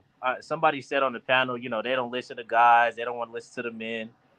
And I see a lot of that happen. And I personally think if there's a lot more women that have it, that are the examples, right, telling these younger ladies how to do this and what's wrong and keeping them in check and keeping them in line, I think there could possibly be change because I don't really see a lot of that going on right now. What I see is the women that haven't figured out Amira sometimes, isn't black. with the exception of like the Courtney Michelle's and people like that, because she'll check a woman in a heartbeat. But the other ones, oh yeah, she's young, she's this and 20 years old, and let her figure it out. I remember when I was 20, I wanted to blah blah blah, and I'm like, no, you shouldn't encourage that. You should encourage and tell her what went wrong at 20, and teach her how to do it the right way now, and encourage. Oh snap! Oh We man. lost you. Okay, I we think just we lost lost them. him. Oh. But can I make All a right. statement? Can I make a Well, statement? I'd like for us to address this comment here. Half urban, half suburban says Amira isn't black. Bruiser, I'd like for you to tackle that first. That's racist as hell. You're muted.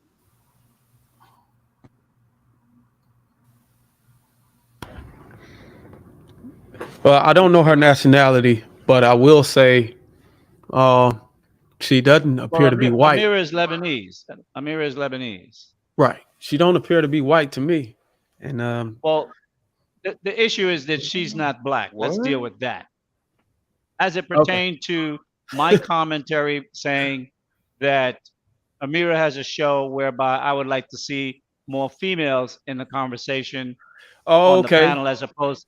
That's what this comment is referring to. So it right? sounds like the women want to be able to talk to women who look like them. So not Well, going on. do we know it? We don't even know if half urban, half suburban is female.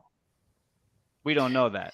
Yeah, but I'm just saying, if it's, I think that's what they're hinting at. That she's not a black woman. She's not in America. How can she understand the struggle? Okay, but she is in America. She grew up here and she went to school here. Hink, what do you have to say? Let me say. One moment.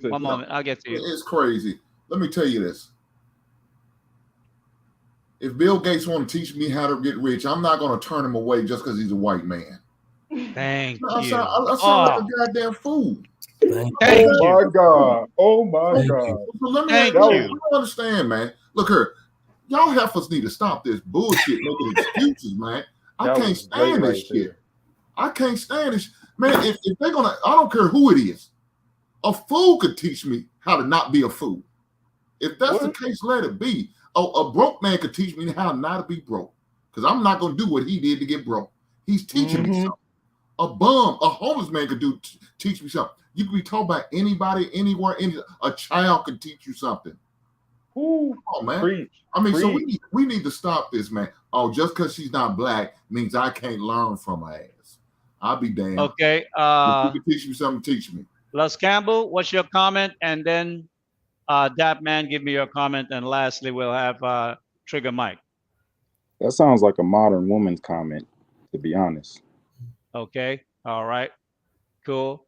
Dap Man, what's your comment? Man, I would say this. Everybody Keep it short. else, Keep very it short. short. I'm curious. Everybody else outside our community can look at another, and especially how multicultural we is here, can look at another community and say, "Oh, that's a good trait right there. That's a good way that they live, how they live right there. I might incorporate that into my life. That's a good tradition right there, or a good way to believe something." We look at it and be like, "What? It ain't blackity black. So I'm pro black, and you gotta be the way I think it should be, because you ain't black if you don't think the way I think, and they even take your black card away if you don't think the way they think." Okay, so Trigger Mike, what's your comment on the topic? I agree 100% with Hank, like 1000% actually. And really, when you think about it, Amira isn't black, and she doesn't talk about black issues. She talks about issues that affect every human that wants to be in a relationship, that wants to be in a marriage, and how it affects the human condition. So no matter who it is, the same way you don't even know who your teacher is or you're sending your kids to school to be taught by, you can learn from anybody. All right. They have the same situations. They're trying to teach you certain characteristics and tackle issues everyone in every ethnic group goes to. That's all I got. Okay, very good. Well, I think I'm going to go along with what Hink said. It was perfect, because I think that's part of our problem, is that we're not willing to broaden our minds to learn from those who know or have done it right. Doesn't mean that everything they do, say, or whatever, or their perspective is always 100%. And it doesn't mean by everything that they say or do that we would be able to implement into our community and our society. But we have to be able to, as the saying goes, eat the meat and spit out the bones. And if we can't get value, black people are sick. And if the only other person that can help us is a sick black person, you're just gonna get sicker. You need to go where the cure is. Are we that small-minded that the only person that we believe have the answer to our problem is another black person? Well, Mr. Lee, I'll tell you that you see this problem only really pertains to this type of content. They have no problem accepting a check from a government or anything else that comes out of white American society. So you got to pay real close attention to the issues that are present when they don't want to listen. They'll go to their white boss and listen. They'll do a bunch of other stuff. But so are you saying they accept Mr. Charlie's check? No, I know they ain't accept Mr. Charlie's check, are they? Without question. Damn. Okay, security boss, welcome to Sage Talk. How are you? Good afternoon. Hi, I'm doing good. How are you all? I'm doing well. Yeah. I'm doing well. Pleasure to have you. You're the first young woman that have shown up, so I tip my hat to you. Okay. Thank you so much for allowing me to come on the platform. Sure. I have to represent for the women who love black men, a woman who's been married for 27 years. Okay. That advocates for her husband every single day and has a platform that loves to teach women how to be wives. So that's awesome. who I am. Awesome. Yes. So that's definitely. And I just want to go back. Mr. Lee, you said a lot, and I agree with most of everything you said, because when we have these conversations, it's hard to deal with all the individual problems that we have. And you definitely made an attempt to do so by kind of segregating the issues as far as even the age limits, even the status. You did a very good job, because when we make statements, it's kind of like a blanket statement, and it's not what applies. Because a lot of times I deal with women, I always call out the women who want to be married, but there's a whole bunch of women out there that don't desire to be married, but still need to be good women. Right. And they're like being missed. So I do think that I, for myself, need to step back a little bit, because it works for everyone. To become the best version of yourself is what we all should be doing. So you're exactly right with that. And I appreciate that you said that, because I never thought of it like that. I just think the ultimate goal is the nuclear family. So I'm always pushing towards that.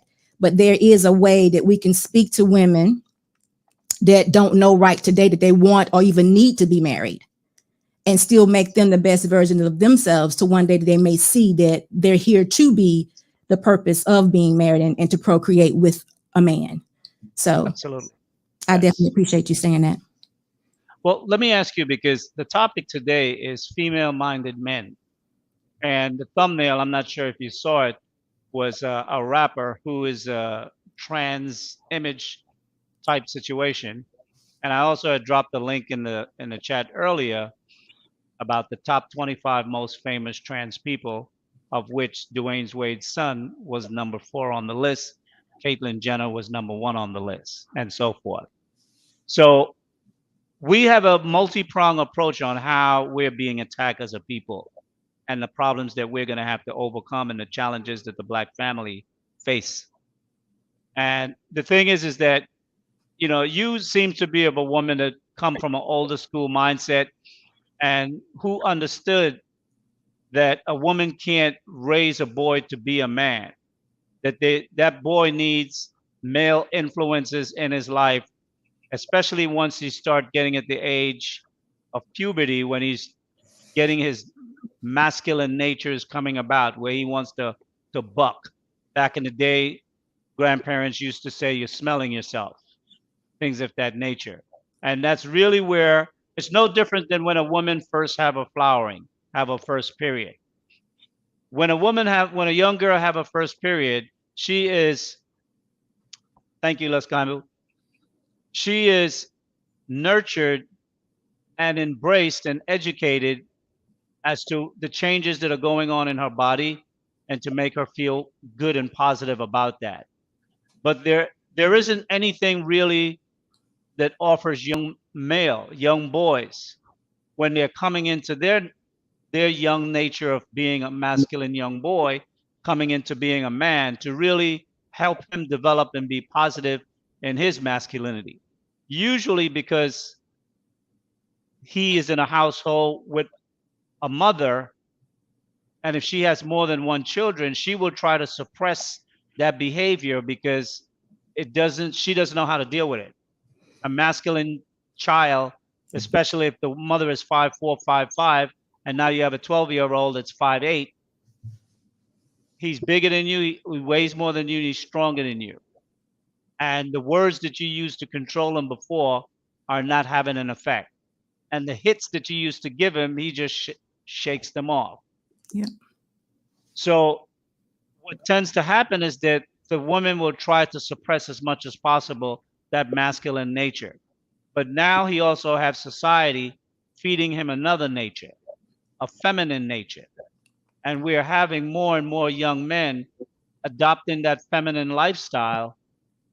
And those who don't learn how to really deal with their masculine energy, don't understand how to think problems through in critical evaluation, and going into that silent mode. How most men, when they solve problems, they go into a silent mode, and sometimes the wife might think, well, she did something wrong or something is going on, and she's tried to elicit what the problem is, and the husband will say, honey, give me a moment, I just need to work this out, I'll come back to you.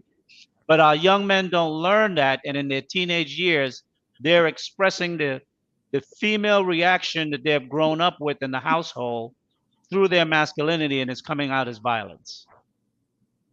So on one hand, we have violent young men that don't understand how to deal with their masculinity.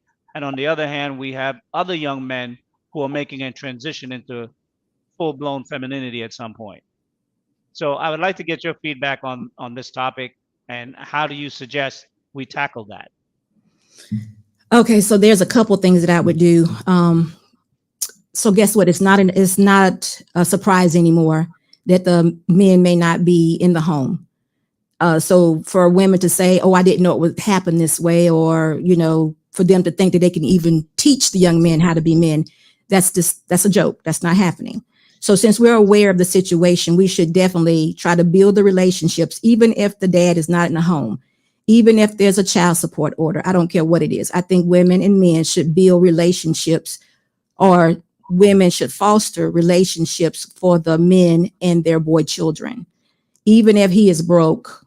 The men, even if he has all these excuses and all these things coming against him, the women should make sure that that boy child knows who his dad is, if that's possible. And I think they should basically push a relationship for those two to grow together. And I think that would change both of the men, the young boy and the dad's life. And then after that, I think a co-parenting situation would be the result of all that. But I would definitely tell a woman to push the relationship. Find daddy if you can. Find the baby's father.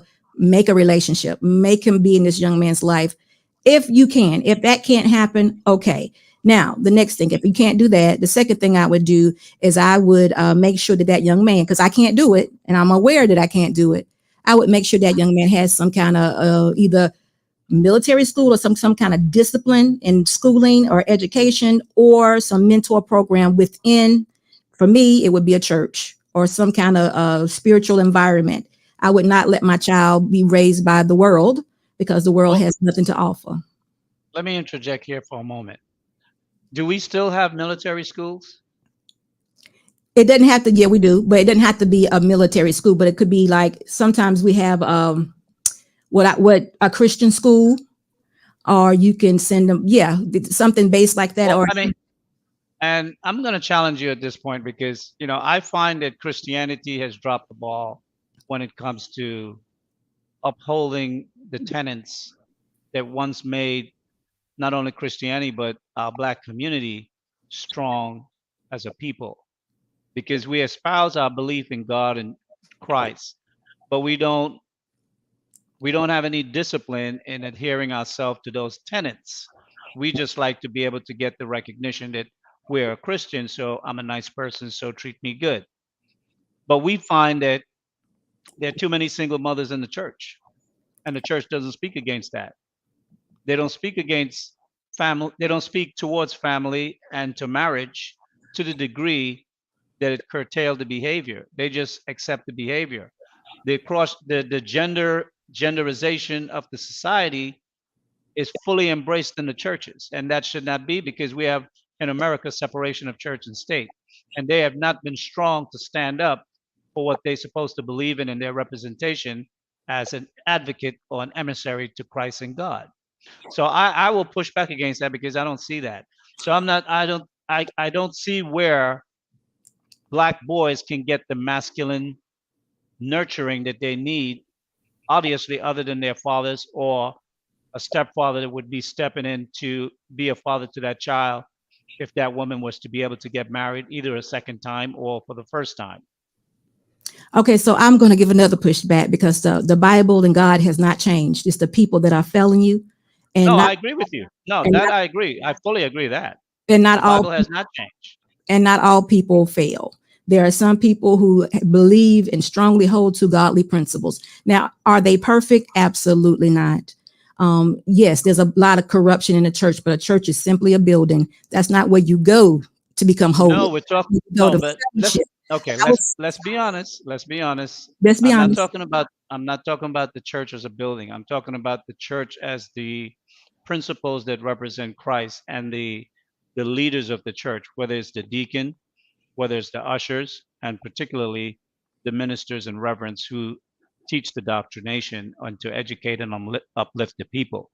They themselves have dropped the ball for many decades and have not instilled in the community the tenets that once exist in the 60s, 50s, 40s going back.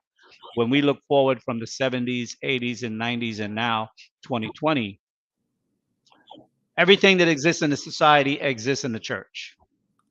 Now, this gentleman says, Mr. Larry Cash, you're wrong, Mr. Lee. I would like for him to expound upon that a little bit more so I know what he means. But as I was saying, that yes, I would like to see the church step up and be more advocating to the pillars that once existed in the Black community, that as a community we really could have stood up and be strong. What I see a lot of in our community or in the church is that everything goes. You can't criticize someone and hurt their feelings. Christ didn't care about our feelings. He cared about your spirit, your success to life. And if you had to die, meaning killing the wickedness in you now to save you later, that was necessary. But the only way you can do that is you have to bring forth the behavior that is present and you have to deal with it. And many times, we as a people, we have capitulated to the greater society and nobody's feelings can be hurt. And if your feelings can be hurt, you're not going to fix yourself.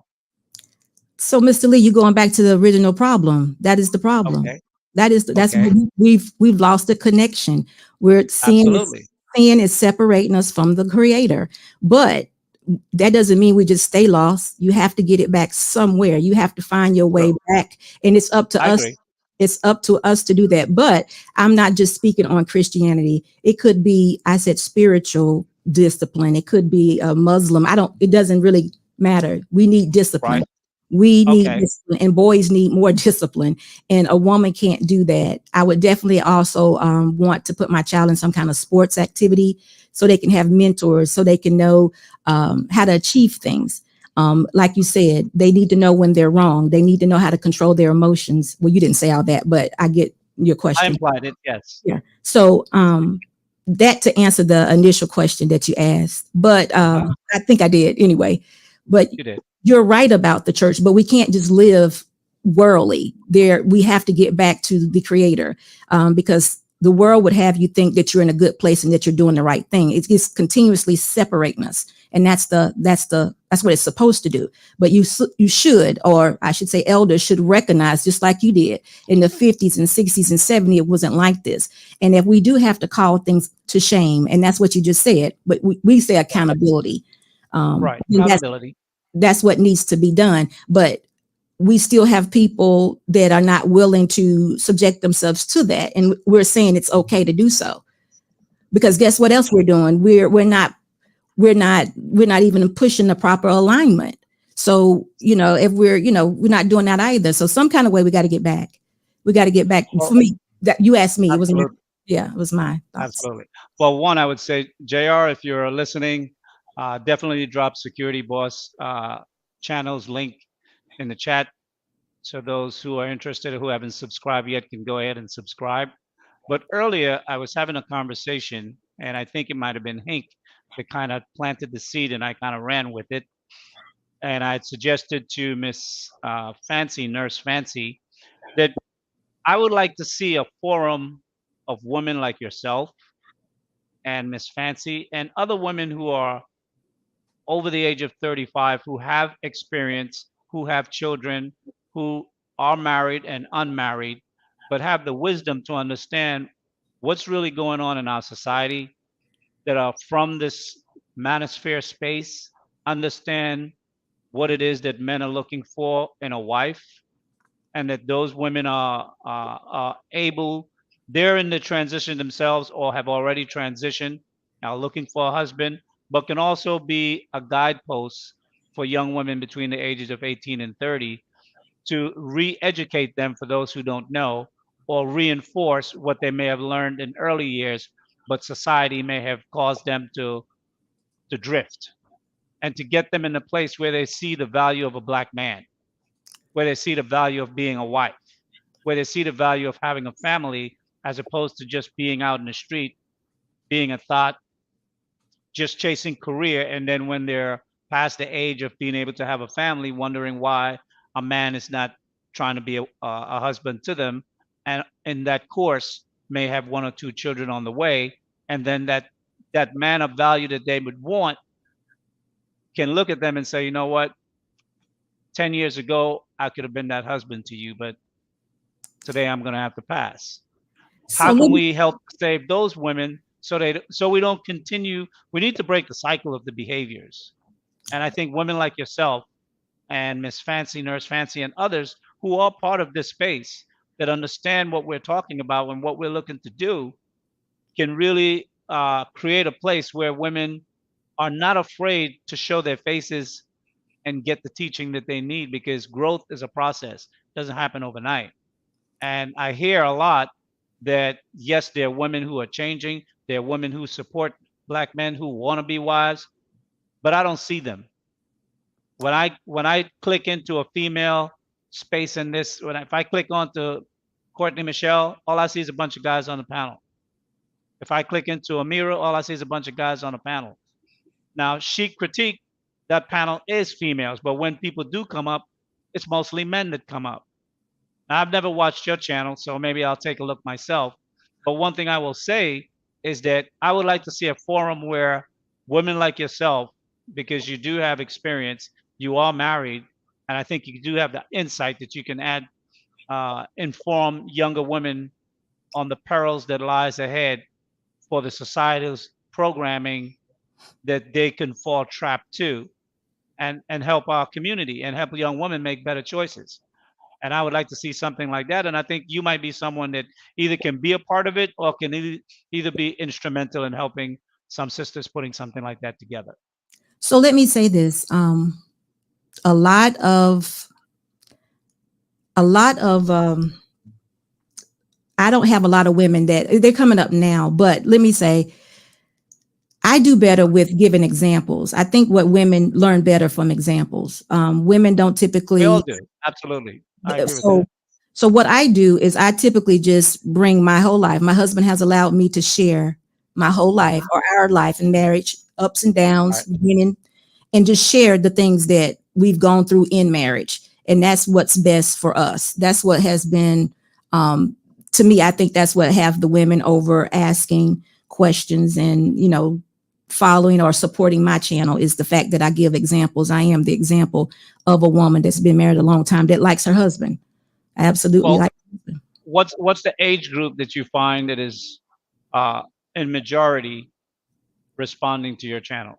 Oh, it's kind of funny because I have some that are really young, around 23 to, but then it kind of skips and goes to about 35 and over. So from about 23 to 28, and then the 30 to 35, no. But then from 35 up, yeah. So there's a So that window of 23 to 28 is a very crucial window. Absolutely. Because really that is the marriageable age for women, and that what men are seeking. I got married when I was 25. So Perfect. You fall right in that demographic. The ones that are like 22, 23, they grab a hold, they take notes. But again, you're exactly right. The 25 to 28 to 29. Well, no, it's more like the 29 to 35. That's the, they don't see much. They're missing in action. Yeah. Well, that group hopefully in time will, because that's where the indoctrination have really taken hold. Yeah. So They've been single too long. They're still doing their thing. And it's after 35. Those are the other group that's coming to you as well, because now they realize the outcome that they believe that they would have had is no longer there, and the options are failing day by day. So absolutely, I'm going to subscribe to your channel. I'm going to check you out. Sure. What I like to do at this time is do some final thoughts. So why don't we start with you, then we go to Bruiser and then Hank, and I'll close out. I fully appreciate you coming up, standing up for the ladies. And I'd like to see more ladies from time to time when I do open up the platform for women to come up and contribute. I'd like to see that. So thanks a lot. Thank you. Thank you. So am I first? Yes. Okay. So listen, I definitely want to say, I definitely want to represent the ladies, because it's one thing I want men to know, that women don't know everything. And a lot of times you all speak to us, or you speak about us like we should, and we don't. I'm one of those ones here to tell you, women are supposed, we're here for men. We're here to adapt to you all. So keep that in mind when you're speaking about us. We're not perfect and we don't know everything, but it's a lot of us that are willing to be married, want to be married. And that's the ones you're looking for. They're not going to be perfect though. So just, keep that in mind when we're having these deep discussions. Okay. I would challenge you on this. I think using the word perfect is an obfuscation to not be better. Well, because let me complete it, because when we say that we're not perfect, what it implies is that I'm less than. In the scriptures, Christ says, "Be ye perfect as I am, and be ye perfect as my Father is." So perfection is a standard. Perfection is not knowledge. The way humans learn is by trial and error and study. That is not perfection. Perfection is a standard that you can meet. And I think what we tend to do a lot is we make excuses for our failures. I want to see us reach for perfection, slip and be semi-perfect, as opposed to just be in the gutter. And we have been in the gutter for too long as a reputation as a people. So I'm just going to add that to you as a kind, gesture, because I think you're influential.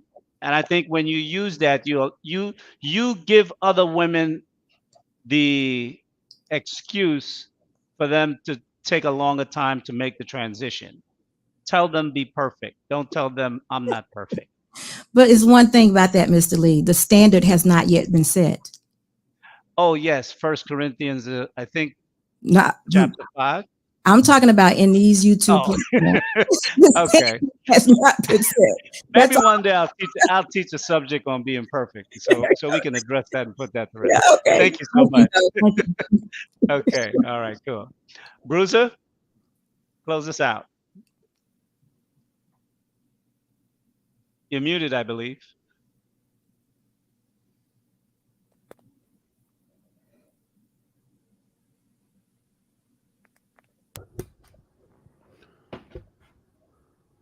Can you hear me now? Yeah, we can hear you. That's why I wasn't able to interrupt. But dang, Mike was unplugged. Well, I'd like to say I appreciate you coming up, security boss. Thank And you. it sound like you figured out how to communicate effectively with women. Thank And it sounds like you've been able to be successful at helping change their mentalities. I mean, and that's all I was just trying to say on this panel is we can come on a panel as a group of men and try to force accountability down a woman's throat and see that it's not really working that way. We just got to figure out how to communicate in a way to get them to accept it, to willingly accept accountability so they can come on to the discussion.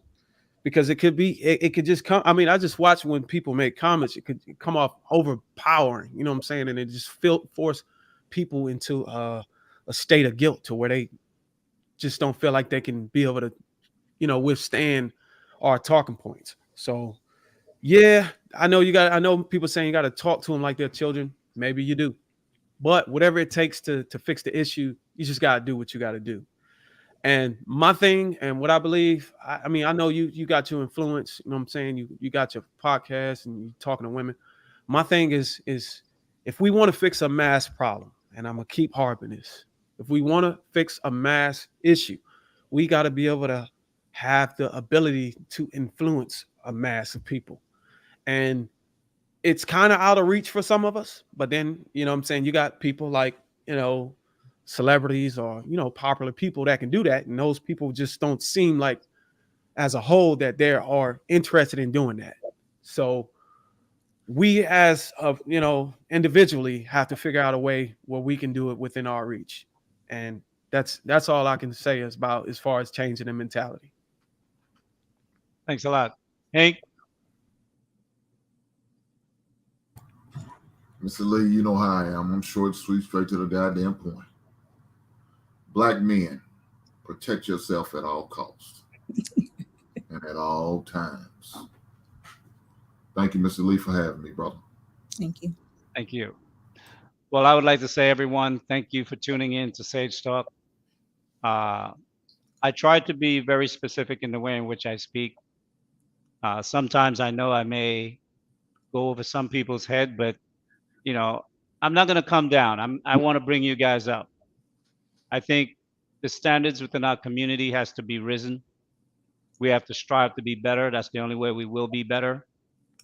And my goal is not to beat people over the head, is not to criticize people. My goal is to identify the problems and then look for solutions.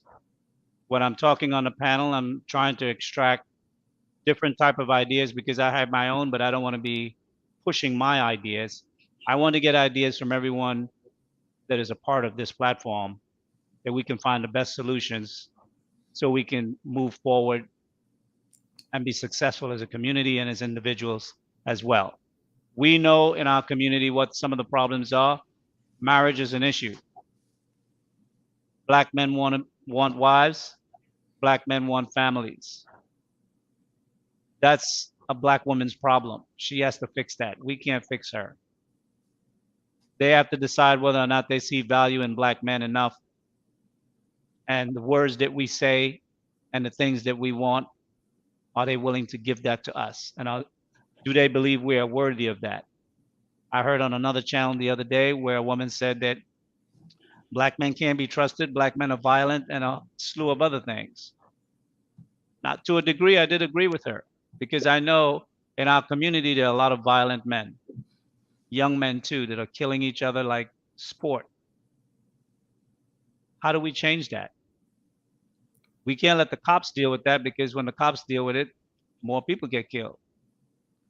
So that's a Black man's problem. So we have to figure out a way how to deal with that. But at the same time too, we really have to really look at how we're going to move in the future. Are we going to be moving isolatedly, man by itself, women by themselves? Or are we going to be moving together as a unit, as a strong family, united together to be able to build strong Black communities? Because once upon a time, we were the strongest communities in America. Now we're the weakest. We're the only ones that can fix that, because no one else will. And with that, I'll say thank you. Thank you. See you guys next week. Thanks, security boss. Thank you. Take us out, Jara. Much appreciated. Have a good day, everybody.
Okay, Jara, you can take us